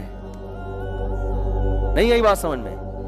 تو یار اس اونٹ کو دیکھ کے بھی تم کہتے ہو خدا نہیں ہے, یہ آٹومیٹکلی ریگستان میں ایسی چیز وجود میں آ گئی. ایک ایک چیز اس کی ریگستان کے حساب سے ڈیزائن کی گئی ہے, ایک ایک چیز. صحرائی جانور ہے, گردن لمبی, کیونکہ ریگستان میں گھاس پھوس. ابھی ہم تھر گئے نا, اتنے لمبے لمبے اونٹ وہ اوپر سے کھا رہے ہیں نا, بڑے آرام سے اوپر سے جھانک رہے ہیں محلے پڑوس میں جا کے. ہم نے کہا یار وہ ظاہر ہے صحراؤں میں نہیں اتنی گھاس پھوس لگی ہوتی, اونٹ کو اپنے آپ کو زندہ رکھنا ہے, اتنی لمبی گردن, اتنی لمبی گردن, وہ جناب اوپر سے کھا رہے. اور پھر دیکھو جب دنیا بنی ہے نا, خوب سمجھ لیں, دنیا جب بنی ہے تو کنوینس کے یہ طریقے ایجاد نہیں ہوئے تھے, اور اللہ نے انسانوں کو زمین پہ پھیلانا تھا تاکہ پوری زمین کو وبث منہما رجالا کثیرا ونساء. قرآن کہتا ہے ہم نے آدم اور حوا سے پوری دنیا کو انسانوں سے بھر دیا ہے, اور انسانوں میں لڑائیاں بہت ہوتی تھیں, قبیلوں کی جنگ, مذہبی جنگ, اس بات کا خطرہ تھا کہ انسانوں کی نسل ہی ختم نہ ہو جائے. تو اللہ میاں نے شروع سے انسان کو بقا رکھنے کے لیے ٹریولنگ کا آسان طریقے اللہ نے پیدا کیے, تاکہ یہ ایک ہی جگہ رہیں گے نا تو کلچر بھی سیم ہوگا. بعض ظالم لوگ حاوی آ جائیں گے, وہ اتنا ظلم, آپ تاریخ اٹھا کے دیکھیں, ایسا ایسا ظلم ہوتا تھا. اس ظلم سے ہم جب جاتے ہیں نا گلگت میں اور چترال میں, ہم حیران ہوتے ہیں یار کہاں کہاں انسان آ کے صدیوں پہلے آباد ہوئے ہیں. تو عقل یہی کہتی ہے کہ یہ وہ لوگ ہوں گے جو کسی حکومت سے, کوئی بادشاہ بڑا ظالم ہوا تو انہوں نے کہا چلو یہاں سے نکلو, پہاڑوں کے بیچ میں رہے تو وہ پورا ملک آباد ہو گیا. اس طرح اب دنیا آباد ہوئی ہے. تو اب اللہ تعالیٰ نے قرآن میں جگہ جگہ کہا ہے کہ ہم نے راستوں کو آسان بنایا, یعنی انسان کے باقی رہنے کے لیے ضروری تھا کہ وہ دنیا میں ٹریولنگ کرتا, تجارت, پھر پوری دنیا زمین انسانوں کے لیے مسخر ہے. تو اللہ تعالیٰ یہ چاہتے تھے کہ یہاں کی چیز وہاں جائے, وہاں کی چیز یہاں ہے. اب دیکھو مکہ مکرمہ جو تھا نا, مکہ مکرمہ, وہاں پانی کی وجہ سے آبادی ہوئی ہے, لیکن مکہ مکرمہ میں اگر شام کی اور دوسرے ملکوں کی تجارت نہ ہوتی صحابہ کرام, تو مکہ تو شاید قحط سے ہلاک ہو جاتا. وہاں پانی نہیں تھا, بہت کم پانی تھا. تو کیا ہے کہ تجارت ہوئی ہے, ریگستان تھے بڑے بڑے. تو یہ تجارت کے لیے, تجارت انسان, آج دنیا میں تجارت بند ہو جائے تو ہم بھوک سے مرنا شروع ہو جائیں گے. زندہ صرف وہی رہے گا جو درخت اگائے اور کھائے اور اپنا کنواں کھود کے پانی پیے اور بکری کا دودھ پیے اور وہیں ذبح کر کے کھا لے, ٹھیک ہے نا, یہی لوگ زندہ رہیں گے, باقی تو زندہ رہ نہیں سکتے. تجارت سے لوگ زندہ ہیں کہ میرے اندر کوئی صلاحیت ہے تو میں جو ہے نا وہ آپ کو اس کا فائدہ پہنچاتا ہوں, پھر اس کے فائدے میں آپ سے لیتا ہوں. تجارت ٹریولنگ کے بغیر ممکن بولو نہیں ہے. تو اب کیا ہے کہ یہ تو جہاز اب ایجاد ہوئے ہیں, اللہ نے اسی وقت انسان کے لیے اونٹ پیدا کر دیا تھا. اگر یہ کائنات سب کچھ اتفاق سے ہو رہا ہوتا تو اللہ کی قسم اونٹ جیسا جانور پیدا نہ ہوتا, یہ نہیں ہو سکتا تھا. پہلے تو ساری ٹریولنگ لمبے سفر اونٹوں پہ ہوئے ہیں. اب کوئی بھی جانور اس قابل نہیں ہے کہ اتنی لمبی ٹریولنگ کر کے انسان کو ایک جگہ سے دوسری جگہ پہنچا سکے, وہ عاجز آ جائے گا. وجہ اس کی ہے کہ درمیان میں صحرا بھی آتے ہیں, بڑے بڑے ریگستان بھی آتے ہیں. تو اللہ تعالیٰ نے چند جانوروں کا قرآن میں خاص طور پر ذکر کیا, جن میں اللہ نے گھوڑے کا ذکر کیا, والخیل والبغال والحمیر, فرمایا خچر پیدا کی اللہ نے, گدھا پیدا کی اللہ تعالیٰ نے, اور گھوڑے پیدا کی اللہ تعالیٰ نے, اور اونٹ. ان 4 جانوروں کا قرآن خاص طور پہ تذکرہ کرتا ہے. وَتَحْمِلُ أَثْقَالَكُمْ إِلَىٰ بَلَدٍ لَمْ تَكُونُوا بَالِغِيهِ إِلَّا بِشِقِّ الْأَنفُسِ. یہ آیت اتنی مزہ آتا ہے نا اس کو پڑھنے میں. قرآن خود اللہ اپنی نعمتیں بیان کر کے خود اپنی تعریفیں کرتا ہے. کہا وَتَحْمِلُ أَثْقَالَكُمْ إِلَىٰ بَلَدٍ لَمْ تَكُونُوا بَالِغِيهِ إِلَّا بِشِقِّ الْأَنفُسِ, کہ تم بڑے بڑے بوجھوں کو ان جانوروں پہ اٹھا کے ایک ملک سے دوسرے ملک لے جاتے ہو. اگر یہ جانور نہ ہوتے تو شدید ٹینشن اور مشقت اٹھائے بغیر تم یہ کام نہیں کر سکتے. ان ربکم لرؤوف الرحیم, واقعی تمہارا پروردگار بہت رؤوف اور بہت رحم کرنے والا ہے. یہاں بھی اللہ نے خالق نہیں کہا, رب کہا ہے. رب کسے کہتے ہیں؟ پالنے والا. اس کو تمہاری ضرورتوں کا علم ہے. اس کا مطلب اللہ کو انسان کے بارے میں پتا تھا کہ بھئی اس کو ٹریولنگ بھی کرنی ہے, کچھ جانور ایسے پیدا کرو جو لوڈ اٹھانے کے کام آئیں, کچھ تیز رفتار دوڑنے کے کام آئیں, کچھ جانور ایسے ہونے چاہیے جو صحراؤں میں کئی مہینے بھوک اور پیاس کے بغیر گزارا کریں. تو ایسے جانور اللہ نے پیدا کر کے کہا کہ ان ربکم, یہ خود سے نہیں ہو رہا, جو تمہارا پروردگار ہے نا پالنے والا, اس میں 2 صفات ہیں. وہ رحم بھی کرتا ہے انسانوں پر, اور انسانوں پر رؤوف کا معنی بھی یہی ہے, بہت زیادہ انسانوں پر مہربان ہے وہ. تو کتنی بڑی دلیل تھی, آپ نے اسی دلیل کو کہہ دیا یہ اتفاق سے ہو رہا ہے بھائی.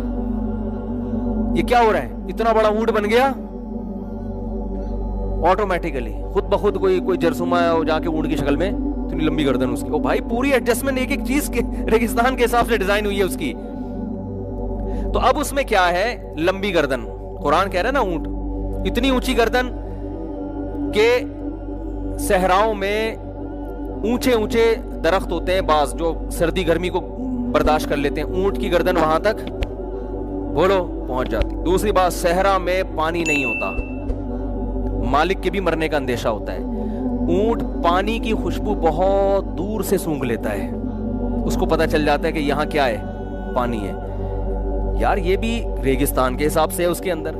تیسری چیز, پانی جب آپ کو ریگستان میں اگر مل بھی جائے تو پہلے زمانے میں اسٹور کرنے کے طریقے اتنے زیادہ نہیں تھے. اونٹ اتنا پانی پیتا ہے ایک ہی ٹائم پہ کہ وہ نہ صرف ابھی کے لیے اور بعد کے لیے اپنی ٹینکی میں اسٹور بھی کر لیتا ہے. میں نے تو دیکھا ہے اونٹ کو جب آپ ذبح کرتے ہیں نا, اندر پورا پانی کا ٹینکر نکلتا ہے اس میں, صحیح ہے نا, فائبر کی ٹینکیاں نہیں ہوتی, اس طرح کی پوری ٹینکی نکلتی ہے پانی کی, وہ اسٹور کر لیتا ہے. چوتھی بات, ریگستانوں میں خوراک نہیں ہوتی. چلو اونچا درخت مل گیا, اونٹ خوراک بھی اسٹور کر لیتا ہے. عجیب بات ہے یا نہیں ہے؟ کھائے گا جتنا ضرورت ہے باڈی کو لگائے گا, باقی کیا کرے گا؟ اسٹور کرے گا. 5ویں بات, اونٹ کے پاؤں ریت میں دھستے نہیں ہیں, ایسے پلین پاؤں ہوتے ہیں, ریت میں دھستے نہیں ہیں. 6ٹھی بات, ریت میں ہوائیں چلتی ہیں, آپ کے لیے چلنا پھرنا مشکل ہو جاتا ہے. اونٹ ایسا جانور ہے جس کی آنکھوں میں ریت پھنستی نہیں ہے, اس کی آنکھوں میں, آنکھیں ایسے خوبصورت انداز سے ڈیزائن کی گئی ہیں نا, اس میں ریت نہیں پھنستی. اور پتہ نہیں اونٹ پہ تو پوری کتابیں لکھی گئی ہیں. تو ایک چیز کو اٹھا کے دیکھو یار, انسان کہتا ہے بھائی یہ شہد کی مکھی آٹومیٹیکلی یار خود بن گئی, پوری ملکہ مکھی ہے اس کے اندر, مزدور مکھیاں ہیں, ایک مکھی بن جاتی نا, اتفاق سے بننا تھا اس نے بھائی ایک مکھی. پورا دیمک کا پورا ایک سسٹم ہے, دیمک جو اپنا گھر بناتی ہے نا, اس میں وینٹیلیشن کا پورا انتظام ہوتا ہے, ٹیمپریچر کو مینٹین رکھنے کا پورا انتظام ہوتا ہے, ہر چیز دوسری سے جڑی ہوئی ہے. تو میں یہ کر رہا تھا کہ یہ عقل کھوپڑی ہی استعمال کی جائے گی. تو کھوپڑی کہتی ہے کہ بھائی یہ اس کائنات میں خود بخود کچھ نہیں ہو رہا. اور یہ جو بے وقوفانہ سوال کرتے ہیں خدا کو کس نے بنایا, بھائی اگر آپ کہتے ہو نا کہ خدا خود سے نہیں ہے, تو ماننا پڑے گا کائنات خود سے ہے. تو کائنات کو تو ہم جانتے ہیں, وہ کائنات نہیں آپ کی کوئی گرل فرینڈ ہو, کائنات کو تو ہم جانتے ہیں یہ خود بخود نہیں ہو سکتی. خدا کو تھوڑی ہم جانتے ہو, تو ہمارے مینٹل لیول سے اوپر ہے, وہ اوپر کی ذات ہے, اس کو تھوڑی ہم جانتے ہیں, پوری حقیقت اس کی نہیں جانتے ہم, بس اس کو اتنا جانتے ہیں جتنا اس نے اپنے بارے میں ہمیں خود بتایا ہے, اتنا جانتے ہیں ہم اس کو, اس سے زیادہ ہم نہیں جانتے. اور اس سے زیادہ ہمیں جاننے پر پابندی بھی ہے. کیوں؟ قرآن کہتا ہے وما اوتیتم من العلم الا قلیلا, اللہ نے تمہیں علم بہت تھوڑا دیا ہے, تو اپنی اوقات سے آگے بڑھنے کی کوشش مت کرو. جتنا بتا دیا اس کی صفات, وہ غفار ہے, وہ ستار ہے, وہ رحیم ہے, وہ کریم ہے, عزیز ذو انتقام ہے, گناہوں پہ اس کو غصہ آتا ہے, نیکیوں پہ وہ بندوں سے محبت کرتا ہے. یہ چیزیں ہمارے کام کی تھی, اللہ نے ہمیں بتا دی. اور اس میں بھی بتا دیا ان چیزوں کی بھی گہرائی میں جانے کی ضرورت نہیں ہے. مثال کے طور پر ہم جب کسی سے محبت کرتے ہیں دل نرم ہو جاتا ہے. سوال پیدا ہوتا ہے اللہ محبت کرتا ہے کیا اس کا بھی کوئی دل ہے جس میں نرمی پیدا ہوتی ہے؟ ہمیں پابندی لگا دی بھائی اللہ کو مخلوق کی صفات پر قیاس نہ کرو, جتنا بتایا ہے اتنا مانو, اس سے آگے مت جاؤ. اور اس میں یہ سب عقل بھی یہی کہتی ہے کہ اس سے آگے جانا جائز نہیں ہے. تو اسلام کو پہچاننے کے لیے بیس قرآن یا نبی صلی اللہ علیہ وسلم نہیں ہے, بیس کیا ہے بولو؟ عقل ہے. پھر عقل آگے بتاتی ہے کہ جس خدا نے بنایا ہے وہ بے مقصد نہیں ہو سکتا, وہ مقصد صرف پیغمبر بتاتے ہیں. تو اگر یہ پیغمبر غلط تھے اور یہ قرآن غلط ہے تو وہ خدا بتاتا کیوں نہیں ہے جبکہ اس نے ان کے حق کے ہونے کے دلائل کے انبار لگا دی ہیں؟ تو وہ ایک الگ ٹاپک ہے, میں اس کی طرف نہیں جاؤں گا ابھی کیا کیا دلائل ہیں. تو میرے بھائی ہم عقل سے فیصلہ کرتے ہیں, یہ نہیں کہ قرآن سے نبی کو, نبی سے کس کو, قرآن سے. بیس عقل ہے. آپ بیسک ہی چیزوں میں بے عقلی کی باتیں شروع کر دیتے ہو. بوڑھا آدمی آپ سے پانی مانگ رہا ہے, یار بیٹا تم کولر کے پاس ہی ہو, میرے سے چلا نہیں جاتا, پانی لے آؤ. آپ نہیں لے کر آ رہے, جتنے لوگ وہاں پر ہوں گے آپ کو برا بلا کہیں گے, یار کچھ شرم کر, کچھ حیا کر, بوڑھا آدمی ہے یار. چلو اس سے چلا جاتا بھی تھا تو ایک بزرگی, ایک عمر کا بھی کوئی تقدس ہوتا ہے, کوئی احترام ہوتا ہے. آرڈر کیا ہے؟ صرف پانی. آرڈر دینے والے سے حکم چینج ہو رہا ہے کہ نہیں ہو رہا, اس کی ویلیو چینج ہو رہی ہے کہ نہیں ہو رہی؟ یہی پھر آپ کی ماں یا آپ کا باپ بولے اور زیادہ اس کی ویلیو بڑھ جائے گی. تو بات یہ نہیں ہے کہ آپ کس کے حکم کو فالو, کون سے حکم کو فالو کر رہے ہو, بات یہ ہے کہ حکم دینے والا کون ہے. 3 چیزیں ہوتی ہیں جس سے کسی کے حکم کی ویلیو بڑھتی ہے. ایک آپ کا اس سے ریلیشن کیا ہے, دوسرے اس کے آپ پر احسانات کتنے ہیں, تیسرا وہ پاورفل کتنا ہے. 3 چیزیں دیکھی جاتی ہیں. آپ کا دوست ہے, آپ کا اس سے کوئی احسانات نہیں ہے اس کے آپ کے اوپر, نہ وہ کوئی پاورفل ہے, طاقتور ہے, لیکن ریلیشن ہے. وہ بھی اگر آپ کو کسی بات کا کہتا ہے تو آپ اس کا دل رکھتے ہو, آپ کہتے ہو یار میرا اس سے کیا ہے, ریلیشن ہے. حالانکہ اس نے آپ پر احسانات بھی نہیں کیے اور وہ آپ سے زیادہ پاورفل بھی نہیں ہے, کچھ بگاڑ بھی نہیں سکتا, لیکن ریلیشن کی بیس پہ بھی احکام کو فالو کیا جاتا ہے. ریلیشن ایسا ہے بھائی کیا کریں یار, پرانی دوستی ہے, کوئی نئی بھی نہیں ہوئی ہے. اور دوسری چیز ہے ریلیشن تو نہیں ہے لیکن احسان ہے. ریلیشن نہیں ہے لیکن کیا ہے, احسانات ہیں. احسان کیسا ہے بھائی؟ ایک دن آپ کو پانی کی ضرورت تھی, اس نے پلا دیا تھا, یہ اس نے احسان کیا تھا. اب وہ آپ سے کہہ رہے یار ذرا مجھے پانی پلا دو, یا مجھے 50 روپے دے دو, ضرورت ہے.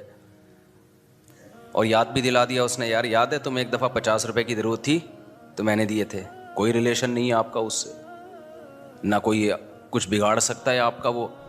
کہ آپ کیا کہتے ہو, بھائی احسان کیا تھا یار, میرا بھی فرض بنتا ہے کہ میں بدلا دوں, اس کے آرڈر کو میں پورا کروں. تیسری چیز ہے طاقت اور پاور. بعض دفعہ نہ اس کا احسان نہ کوئی ریلیشن, لیکن بندہ کیا ہوتا ہے, پاورفل ہوتا ہے. تو آپ اس پاورفل ہونے کی بیس پہ بھی اس کے آرڈر کو فالو کرتے ہو. ایس ایچ او صاحب نے, پولیس والے گاڑی روکتے ہیں نا, کہتے ہیں ڈاکومنٹس دکھائیں. آپ کیا دکھاتے ہیں اس کو؟ ڈاکومنٹس ہی دکھاتے ہیں آپ اس کو. حالانکہ نہ کوئی ریلیشن, نہ اس کے کوئی آپ پر احسانات. لیکن آپ کو پتہ ہے یار نہیں دکھائے ڈاکومنٹس, پاورفل آدمی ہے, چالان کر دے گا. تو جیسے جیسے وہ عہدہ اوپر ہوتا چلا جائے گا اس کی پاور بڑھتی چلی جائے گی, اور اس کے حکم کی ویلیو بھی آپ کی نظر میں بڑھتی چلی جائے گی. بھائی اس نے آرڈر دیا ہے, ایس ایچ او صاحب آپ کو تھانے بلائیں, کوئی پولیس والا کان میں آ کے کہہ دے ایس ایچ او صاحب نے بلایا, آپ بولو گے میں خود بائک میں جا رہا ہوں, اس سے پہلے کہ موبائل آئے مجھے اٹھا کے لے کے جائے, خود تمیز سے. ہاں بھاگنا وہاں ہوگا جہاں آپ کو یہ خطرہ ہو کہ پکڑا نہیں جاؤں گا, جہاں پاور ہوگی وہاں نہیں بھاگو گے آپ. تو اب دیکھو ایک ہی آرڈر ہے, ریلیشن سے چینج ہو رہا ہے, احسانات سے چینج ہو رہا ہے اور طاقت اور قوت سے چینج ہو رہا ہے. تو اللہ تعالیٰ قرآن میں یہی دلائل دیتے ہیں. 3 قسم کے اللہ نے دلائل دی ہیں کہ میری ویلیو اور میرے آرڈر کی ویلیو سب سے زیادہ ہونی چاہیے, سب سے زیادہ. نمبر 1, میں سب سے زیادہ طاقتور ہوں.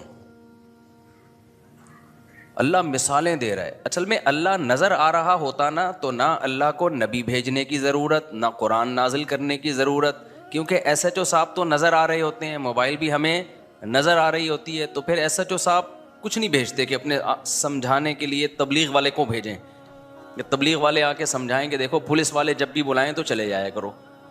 نظر آ رہی ہے یہ چیز. اللہ ہمیں نظر نہیں آتا, تبھی تو آزمائش ہے. پولیس جب کسی کو بلائے گی تو جانا یا نہ جانا آزمائش نہیں ہے. آپ کے پاس نہ جانے کا آپشن ہی نہیں ہے. آپشن جب ہے جب آپ اس سے بھی زیادہ پاورفل ہو. آپ کو ایس ایچ او نے بلایا اور اتفاق سے آپ ڈی ایس پی نکلے ٹھیک ہے, اس کو پتہ نہیں تھا کہ یہ فلاں تھانے میں ڈی ایس پی ہے. پھر آپ بولو گے کہ تو نے مجھے بلایا نا, اب میں نے تجھے بلایا ہے, تو آ جا. اسے کہتے ہیں لینے کے دینے پڑ جانا.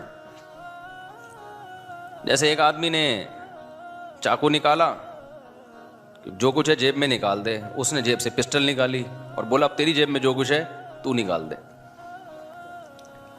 تو اللہ تعالیٰ نے قرآن مجید میں اپنی طاقتور ہونے کے دلائل دیے ہیں.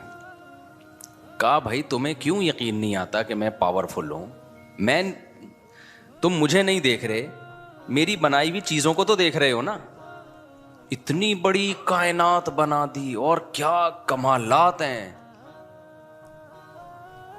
کیا کمالات ہیں, ایسی پاور, ایسی طاقت. فالق الحب, اللہ کہتے ہیں دانے کو پھاڑ کے, گٹھلیوں کو پھاڑ کے تناور درخت بنا دیتا ہوں. اچھا طاقت الگ چیز ہے, کمالات ایک الگ چیز ہے. بعض دفعہ انسان میں طاقت ہوتی ہے, صاحب کمال نہیں ہوتا. وہ ایک باڈی بلڈر ہے, ایک ویٹ کو یوں اٹھا لے گا, یہ کوئی کمال نہیں ہے. یہ کہیں گے بھائی وزن زیادہ اٹھا لیتا, طاقتور ہونے کی علامت. کمال کیا ہے؟ آپ نے کوئی ایسی چیز ایجاد کر لی جو انسانی عقل اس سے عاجز آ گئی. طاقت تو یہ ہے کہ آپ نے 50 کلو کا بٹا اٹھا لیا. کمال کیا ہے؟ ایک چھوٹی سی سوئی میں سوراخ کر کے دکھا دیا آپ نے. بھائی باڈی بلڈر یہ کام کر سکتا ہے؟ بلکہ چھوٹی سی سوئی بنا بھی نہیں سکتا. جتنی مشینیں بن چکی ہیں اس وقت, جتنی چیزیں ایجادات ہو رہی ہیں, سب سائنسدانوں کے کمالات ہیں نا. مگر یہ تمام کمالات کو آپ ایک طرف رکھیں, اور اللہ نے جو چیزیں بنائی ہیں, اللہ کہتے ہیں ھذا خلق اللہ فارونی ماذا خلق الذین من دونی. اللہ ایک ایک چیزوں کو بیان کرتا ہے قرآن میں, اور پھر کہتا ہے یہ میری پروڈکٹ ہے, بتاؤ میرے علاوہ نے کوئی ایک ایسی پروڈکٹ بنا کے دکھائی ہو؟ کوئی ایک دکھائی ہو؟ آپ کیا سمجھتے ہیں ہوائی جہاز کتنی پیچیدہ مشین ہے؟ نیٹ پہ سرچ کریں, میں تو دیکھتا ہوں ایسی ویڈیوز, بڑا مزہ آتا ہے. جب جہاز ایجاد ہو رہے تھے یہ تجربے, پھر جہاز کی مشینری بڑی پیچیدہ ہوتی ہے, تبھی اس کے جو انجینئر ہوتے ہیں ان کی تنخواہیں ٹھیک ٹھاک ہوتی ہیں. جہاز میں ایسا نہیں ہوتا کہ پلک میں کچرا آ گیا. گاڑیوں میں تو ہوتا ہے نا, پلک میں کچرا آ گیا, دھکا لگاؤ چلو بھائی وہاں تک. جہاز میں یہ بہت پیچیدہ سینسیٹیو آلات لگے ہوتے ہیں, کیونکہ وہاں ایسا نہیں ہوتا کہ جی وہاں تھوڑا سا جھٹکا آیا نا تو بس سب کی آنتیں اور گردے پھیپڑے نکلے ہوئے ہوں گے. بہت ہی آٹومیٹک ایک سینسیٹیو قسم کا سسٹم ہوتا ہے جہاز میں. بڑا کمال ہے جن سائنسدانوں نے, جن انجینئرز نے یہ چیزیں بنائی ہیں.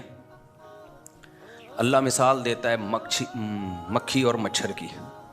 آپ نے اتنے بڑے بڑے جہاز بنا دیے جنہیں اڑانے کے لیے اتنا ایندھن چاہیے, جو چلتے ہیں تو بریک نہیں ہے ان کی, جس اسپیڈ سے چل رہے ہیں تو چل رہے ہیں. جہاز میں ایسا نہیں ہوتا چل بھائی ادھر سے یوں گھما کے یوں لے آ, چل بھائی ادھر سے یوں گھما کے یوں لے جا, تھوڑا نیچے کر, خالہ کا گھر آ رہا ہے وہیں اتار دے مجھے.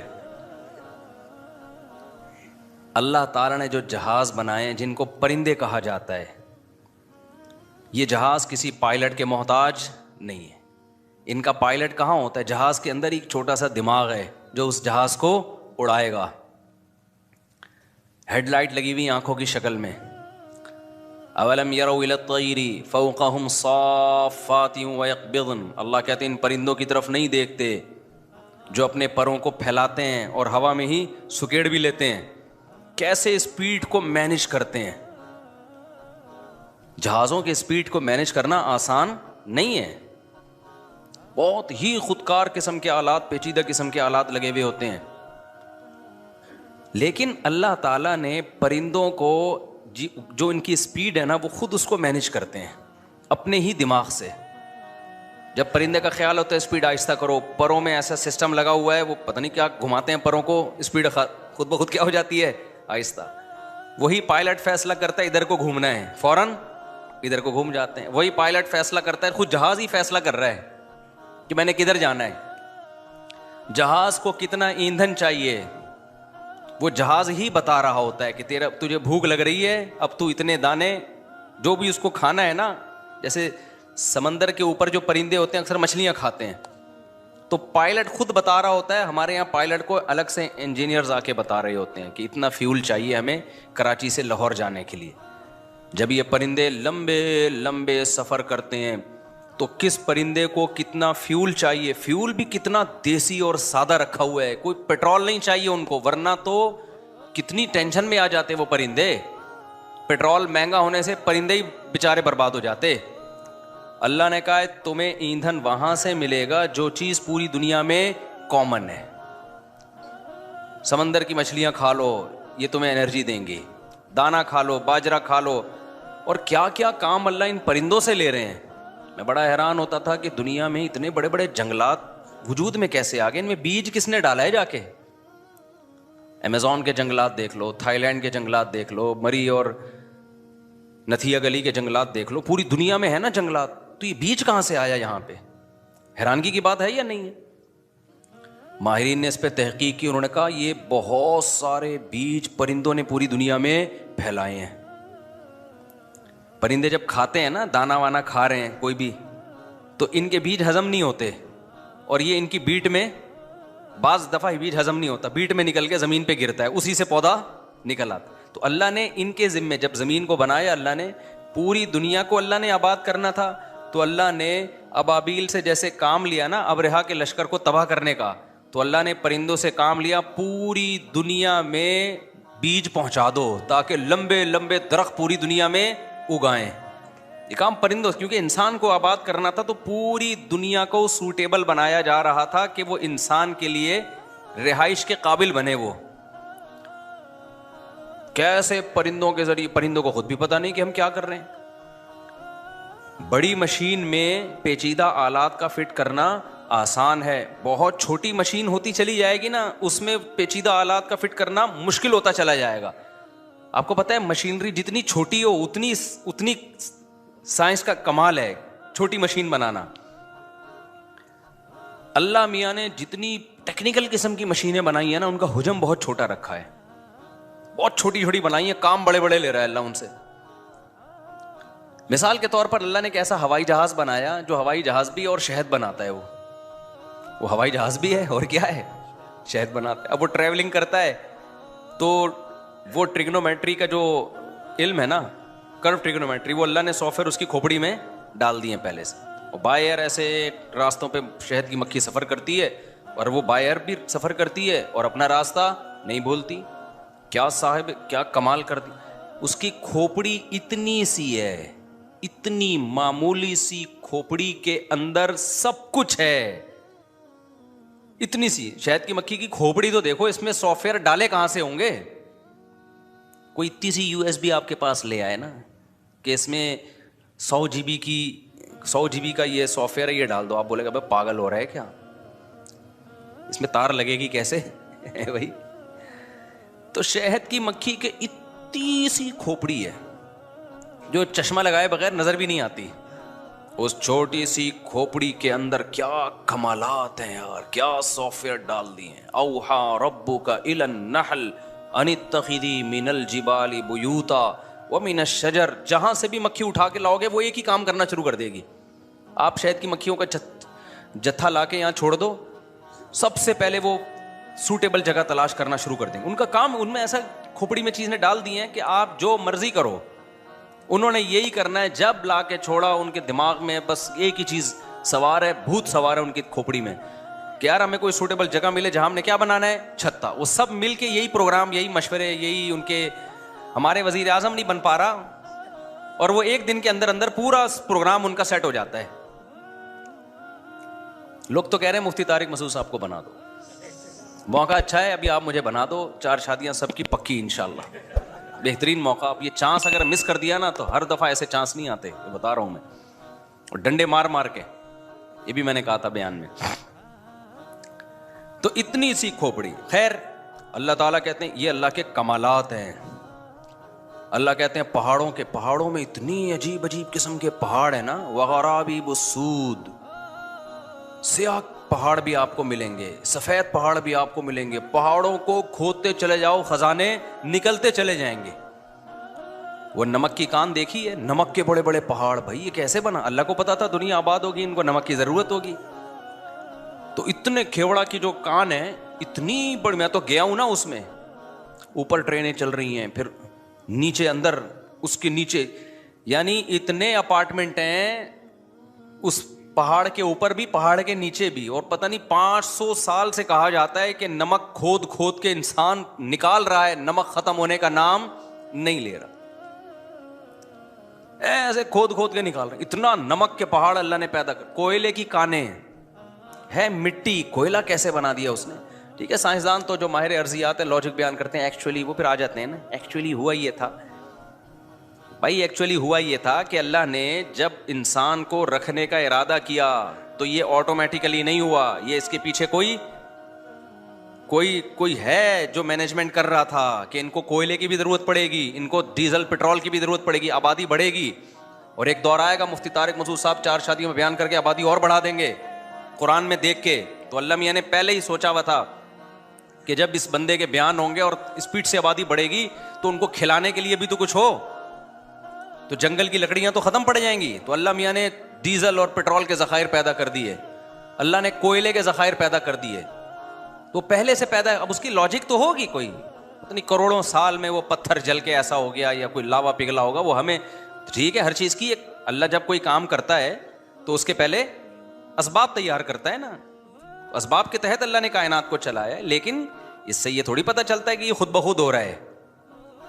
جب آپ کو ایک چیز کا سبب نظر آ رہا ہے اور ٹائم پہ ایک کام ہو رہا ہے تو یہ ہو نہیں رہا, کیا جا رہا ہوتا ہے. ہر کام جب ٹائم پہ ہوتا ہے نا, اس کا مطلب یہ کیا جا رہا ہے. بچہ جب پیدا ہوتا ہے ماں کی چھاتیوں میں دودھ آتا ہے, اس کی ایک لاجک ہے. ماہرین کہتے ہیں لاجک ہے کہ ہارمونز پیدا ہو جاتے ہیں اور پھر وہ دودھ والے ہارمونز ہوتے ہیں. پھر بھائی ابھی کیوں پیدا ہو رہے ہیں, یہ پہلے کیوں نہیں پیدا ہو گئے ہیں بھائی, کیا خیال ہے؟ تو اس کا مطلب وہ ہوتے ہیں ہارمونز, یہ خود بخود نہیں ہوئے, یہ کسی نے سسٹم ماں کے پیٹ میں اور ماں کی باڈی میں یہ سافٹ ویئر پہلے سے کسی نے انسٹال کیے ہوئے ہیں. دیکھو آپ کمپیوٹر میں جب کام کرتے ہو, ایف کا بٹن دباتے ہو تو کیا لکھ کے آتا ہے سامنے, ایف لکھ کے آتا ہے کہ نہیں آتا. اب اس کے پیچھے کوئی لاجک ہے یا نہیں ہے, یا ایف اتنا سمجھدار ہے کہ دبایا تو سامنے ورڈ پہ جو ہے نا ایف لکھ کے آ گیا, خود بخود تھوڑی ہو رہا ہے. یقیناً اس کی ایک لاجک ہے, لیکن یہ کیا بات ہے کہ ایف دبانے سے ایف ہی آ رہا ہے جو آپ چاہتے ہو.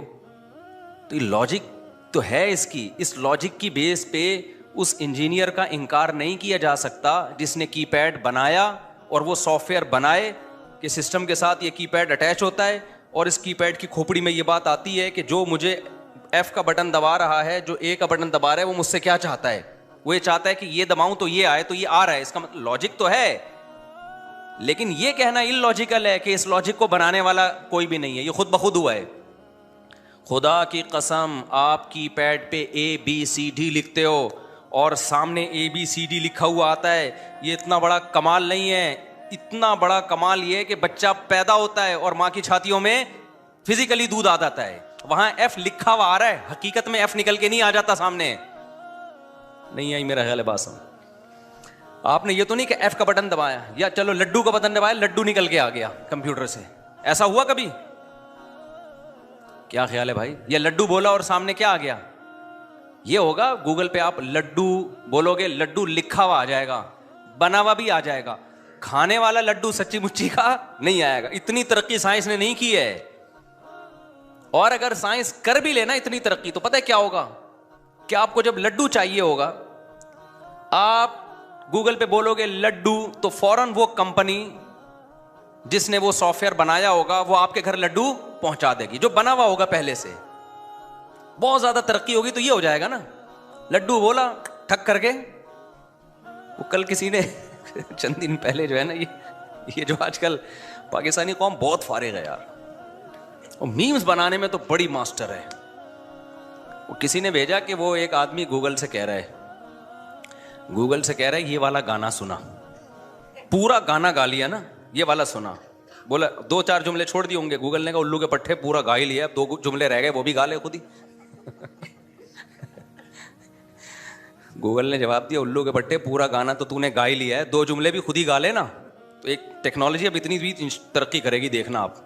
یہ جو آرٹیفیشل انٹیلیجنس ہے نا, یہ بہت آگے جانے والی ہے. تو یہ بھی بتا دے گی کہ اب کم بخت 2 لائنیں رہ گئی. یہ گالیاں بھی دے گی آپ کو کہ الٹے کام مت کر دو. تو ہم سسٹم پہ ایف کا بٹن دباتے ہیں, سامنے ایف لکھا ہوا آتا ہے. یہ نہیں کہ کوئی ایف نکل کے سامنے آ جائے. ہم لڈو LADDO لکھیں گے تو لڈو لکھا ہوا یا زیادہ زیادہ گوگل پہ تصویر لڈو کی آ جائے گی. ایسا نہیں ہوگا ایگزیکٹ اسی ٹائم پہ لڈو تیار ہو کے کمپیوٹر سے باہر نکل کے گرنا شروع ہو جائے. اور اگر ہو بھی جائے, بالفرض ٹیکنالوجی اتنی ایڈوانس ہو جائے تو بھی بھائی یہ خود بخود نہیں ہے. لیکن ادھر کیا ہو رہا ہے, بچہ پیدا ہو رہا ہے اور دودھ لکھ کے نہیں آ رہا میرے بھائی, سمجھ رہے ہو, لکھا ہوا ملک نہیں آ رہا. ایسے سافٹ ویئر ماں کے باڈی میں اللہ نے ڈال دیے ہیں. ادھر بچہ آیا, سچی مچی کا دودھ نکل کے آ گیا ماں کی چھاتیوں میں, آیا بھی وہاں جہاں سے آنا چاہیے. اور بچہ دنیا میں آیا لا تعلمون شیئا, اللہ کہتے ہیں کچھ بھی علم نہیں ہوتا, لیکن ایک بات کا علم ہوتا ہے, یہ چیز اس کے دماغ میں ہے کہ مجھے دودھ کہاں سے. پیدا ہوتے ہی ماں کی چھاتیوں کی طرف دودھ پیتا بچہ لپک رہا ہوتا ہے, پیدا ہوتے ہی. کس نے بتا دیا؟ وہ تو ماں کے پیٹ میں تھا, اسے کون سکھا رہا تھا بھائی؟ پیٹ کے اندر کون سکھا رہا تھا؟ پیدا ہوتے ہی تیرا سب سے پہلے کام کیا ہے؟ تلاش کرنا تجھے فیڈ کہاں سے ملے گی. جانوروں کے بچوں کو دیکھ لو آپ, بکری کا بچہ پیدا ہوتا ہے ایک دم بکری کے تھنوں کی طرف نا ایسے چھلانگے مارنے لگتا ہے پیدا ہوتے ہی. یہ ایسا کمال ہے میرے بھائی, اس سے بڑا کمال دنیا میں کوئی ہو نہیں سکتا. تبھی اللہ کہتے ہیں ھذا خلق اللہ, یہ میری تخلیق. پھر بچے کو جو اللہ نے بنایا ہے, ہر چیز, قرآن کی ایک آیت, احسن کل شیء خلقہ, ہر چیز کو بہترین بنایا ہے, ہر چیز کو. بچہ کمزور ہوتا ہے, وہ محبتوں کا محتاج ہوتا ہے. بچہ آپ کی کوئی خدمت نہیں کرتا, اپنی خدمت ٹھیک ٹھاک 10-15 سال تک دبا کے لیتا ہے وہ خدمت. اللہ کو پتا تھا یہ ضائع ہو جائے گا, اس سے لوگ محبت نہیں کریں گے کیونکہ بوجھ ہو جائے گا نا, 10-15 سال کون خدمت کرے بھائی اس کی. لیکن اس کی ضرورت ہے, دنیا میں آیا ہے نا, اس کے لیے انتظام کرو. انتظام اللہ نے کیا کیا, بچوں کے چہروں پہ ایک خاص قسم کی لکیریں ڈال دی ہیں. یہ سائنسدان کہتے ہیں یہ بات, یہ میں نہیں کہہ رہا, جس کو چائلڈ اسکیما کہتے ہیں. بچوں کے چہرے پہ نا ایک الگ قسم کی لائنیں ہوتی ہیں جو بڑے ہو کے ختم ہو جاتی ہیں. کمال کی بات یہ, وہ لائنیں کیا کر رہی ہوتی ہیں, وہ بچوں کو معصوم شو کر رہی ہوتی ہیں. آپ نے دیکھا بچے جب دیکھتے ہیں نا, بڑی, ہم کہتے ہیں نا یار بڑے معصوم نگاہیں ہیں اس کی. کبھی بچے پہ آپ کو غصہ نہیں آتا جلدی, اس کے غصے پہ بھی بلکہ الٹا ہنسی آ رہی ہوتی ہے, سوائے گدھوں کو. گدھے وہ ہوتے ہیں جن کو بچے کی شرارتوں پہ غصہ آنا شروع ہو جائے, اس کی علامت ہوتی ہے کہ یہ کون ہے, اور پھر وہ بچوں کو کوٹ رہے ہوتے ہیں. بچہ تو چھوٹا بچہ تو بھائی وہ غصہ بھی کر رہا ہے تو ہنسنے کی بات ہے یار, ٹھیک ہے نا, اس کو تھوڑی پتہ ہے صحیح کیا ہے. ہمیں تو بچوں کی الٹی باتوں پہ بھی ہنسی آ رہی ہوتی ہے, غصے والے کاموں پہ بھی ہنسی آ رہی ہوتی ہے. پھر خواتین کہتی ہیں خود پالو نا کچھ دن, طنز کرتی ہیں پھر نیچے کمنٹس میں, خود پالو نا کچھ دن تو پتہ چلے گا. خیر, ویسے عورت کی بڑی ہمت ہوتی ہے بچہ پالنا, یہ حقیقت ہے, آدمی کا کام نہیں ہے. لیکن بہرحال اللہ میاں نے کیا کیا ہے, اس کی چہرے پہ کچھ لکیریں, لائنیں نا پینٹنگ کر دی ہیں. وہ بڑے ہو کر وہ لائنیں کیا ہوتی ہیں, ختم, وہ لائنیں چینج ہو جاتی ہیں. اس کی آنکھوں میں الگ سی ایک معصومیت سے ڈال دی ہے, وہ دیکھتا ہے بڑی معصومیت سے, روتا بہت جلدی روتا بھی ہے. اور جب بچہ رونا شروع کرتا ہے نا, اس کے چہرے پہ ایک عجیب اتنا ایک عاجزی آ رہی ہوتی ہے کہ انسان کا دل پگھلتا چلا جاتا ہے. یہ قدرت نے انتظام کیا. یہ بچہ آٹومیٹیکلی بنا ہوتا تو یہ پینٹنگ اس کے چہرے پہ نہ ہوتی. اور یہ ہر مخلوق کے بچے پر ہے, جانوروں کے بچوں پہ بھی ہوتی ہے تاکہ اس کی ماں اس پہ ترس کھائے, شیر کے بچوں میں بھی ہوتی ہے, بڑے ہو کے ختم ہو جاتی ہے. بڑے ہو کر اب اس کو معصومیت کی ضرورت نہیں ہے, اب اس کو دہشت اور روب کی ضرورت ہے. تو وہ جیسے جیسے بڑا ہوتا ہے اس پہ روب آتا ہے. آپ شیر کو دیکھ لو اور شیر کا بچہ بڑا کیوٹ سا لگے گا, شیر نہیں لگے گا کیوٹ سا. شیر کو آپ نے چمی لینے کی کوشش کی نا, وہیں سے ایک آواز مارے گا, اپنی تمیز سے رہو تم, کیونکہ اب اس کو ضرورت نہیں ہے نا محبتوں کی. وہ تو اب تو وہ پاورفل ہو گیا, جب چھوٹا تھا تو اس کو ضرورت تھی محبت کی. تو بکری کے بچے میں بھی یہ معصومیت ہے جس کی وجہ سے بکری اپنے بچے سے پیار کرتی ہے. آپ بکری کے بچے کو, میں نے تو بہت پالے ہیں, جب بکری کے بچے کا رات کو پیٹ بھریں, صبح اس کو دودھ پلائیں, دوبارہ دودھ پیے, رات کو آرام بھی کیا وہ, پھر صبح اس کی چھلانگیں دیکھو, ایسے کلا بازیاں کھا رہا ہوتا ہے اور بڑا پیار آتا ہے اس کے اوپر. میں نے ایک ٹیڈی بکری پالی ہوئی تھی, اس کے 3 بچے تھے پدے پدے سے. ایک تو بکری ٹیڈی, پھر وہی لطیفہ یاد آتا ہے, وہ ایک آدمی کی ٹگنی خاتون سے شادی ہو گئی تو بچے بڑے ہی نہیں ہو رہے تھے, تو وہ بیچارہ تپا رہتا تھا, یار کتنے سال ہو گئے بچے اتنے کے اتنے, وہ ماں پہ چلے گئے. تو ایک دن بچوں کی ماں ان کو کھانا کھلا رہی ہے, بیٹا کھانا کھاؤ, خرچہ تو اس کا ہو رہا ہے نا کھانے پہ, کھانا کھاؤ بڑے ہو جاؤ گے. تو یہ جل کے کہتا ہے یہ بڑے نہیں ہوں گے, کہہ رہے ان کے ساتھ کے پودے لایا تھا وہ بڑے ہو گئے ہیں, یہ کمبخت اتنے کے, کہہ رہے یہ اور چھوٹے ہوں گے. تو ٹیڈی بکری جو ہے نا میں نے پالی ہوئی تھی, 3 بچے تھے اس کے. اب وہ کیا, میں چرانے کے لیے بھی لے کے جاتا تھا ادھر ہی گھمانے کے لیے نا عصر کے بعد. اب تو سیکیورٹی حالات ایسے ہو گئے کہ آدمی ایزیلی گھوم ہی نہیں سکتا. تو اس کو ہم لے کے گئے, تو وہ کیا کرتی تھی, بکری چرتی رہتی, بچے بھی دائیں بائیں ہو جاتے. مغرب سے تھوڑی دیر پہلے نا بکری کو پتا تھا واپسی کا ٹائم ہو گیا ہے, تو بچے کہیں دور جا چکے ہوتے تھے, بکری ادھر. تو بکری ایک خاص آواز نکالتی تھی, یہ آواز ہوتی تھی بچوں سے کہ واپسی کا ٹائم شروع ہو. وہ جو 3 بچے پھدکتے ہوئے بھاگتے تھے نا, او ہو وہ دیکھنے کا منظر تھا. کوئی ادھر سے بھاگتا ہوا آ رہا ہے اور گر رہے ہوتے تھے, کلابازیاں کی اتنی سپیڈ سے بھاگ رہے تھے کہ گر رہے ہوتے تھے. وہ بڑا اچھا لگتا تھا منظر. وہ ایک تو ویسے ہی ٹھکنے سے بڑے ہونا ہی نہیں تھا انہوں نے, تو وہ اتنی اسپیڈ سے بھاگتے ہوئے, اتنا اچھا منظر لگتا تھا, نیچر کا حسن نظر آتا تھا. میں کہتا دیکھو یہ خود بخود نہیں ہے, ان کے بچوں کو پتا ہے کہ جو اماں نے یہ اسٹائل میں آواز نکالی ہے نا, یہ والا اسٹائل, یہ صبح یہ اسٹائل اماں کا نہیں ہوتا, یہ اسٹائل ہے ہی اس کے لیے کہ بیٹا واپسی کا ٹائم شروع ہو گیا ہے. تو تگڑ تگڑ تگڑ تگڑ بھاگ رہے ہیں, کوئی ٹکرا رہے ہیں, کوئی گر رہے ہیں, بڑا مزہ آتا تھا. جب یہی بچے بڑے ہو جاتے ہیں تو یہ اسٹائل ان کا ختم. ہر چیز کو ہمارے رب نے ایک بہترین انداز سے بنایا ہے. انسان اپنی باڈی کو دیکھ لو, وفی انفسکم, اللہ کہتے ہیں اپنی ذات میں نشانیاں دیکھ لو. ہمارے سر پہ بال رکھے ہیں اللہ نے, خوبصورتی ہے یا نہیں ہے ان بالوں میں؟ مرد کو داڑھی کی زینت دی اللہ نے, اس لیے کہ اس میں کیا ہے, مرد کے لیے خوبصورتی. تبھی پیغمبروں کا حکم ہے داڑھی بڑھاؤ. تو ہم فطرت سے بغاوت کرتے ہیں. مرد کو اللہ نے ایک مردانہ آواز دی ہے, عورت میں اللہ نے نسوانیت پیدا کی ہے. عورت میں مردانگی ہوتی تو مرد عورت کی طرف مائل نہیں ہوتا, مردوں میں نسوانیت ہوتی, عورت پنا ہوتا تو عورت مرد کی طرف مائل نہیں ہوتی. تبھی کہتے ہیں خلقا, وہ کیا ہے, فجعل منہ الزوجین, اللہ کہتے ہیں ایک پانی سے بنایا, کسی کو مرد بنا دیا, کسی کو عورت بنا دیا. مرد کو عورت کی طرف رغبت اس کے عورت پنے کی وجہ سے ہو رہی ہے, عورت کو مرد کی طرف اٹریکشن اس کی مردانگی کی بیس پہ ہو رہی ہے. تو مرد کو مرد بنا کے ہر لحاظ سے آدمی بنا دیا, اور عورت کو عورت سے بنا کے سر کے بال سے پاؤں کے ناخن تک اس میں نسوانیت ڈال. اس کی آواز دیکھو, اس کے چلنے کا انداز دیکھو, ہر چیز سے نسوانیت ٹپکتی ہے کہ نہیں ٹپکتی ہے.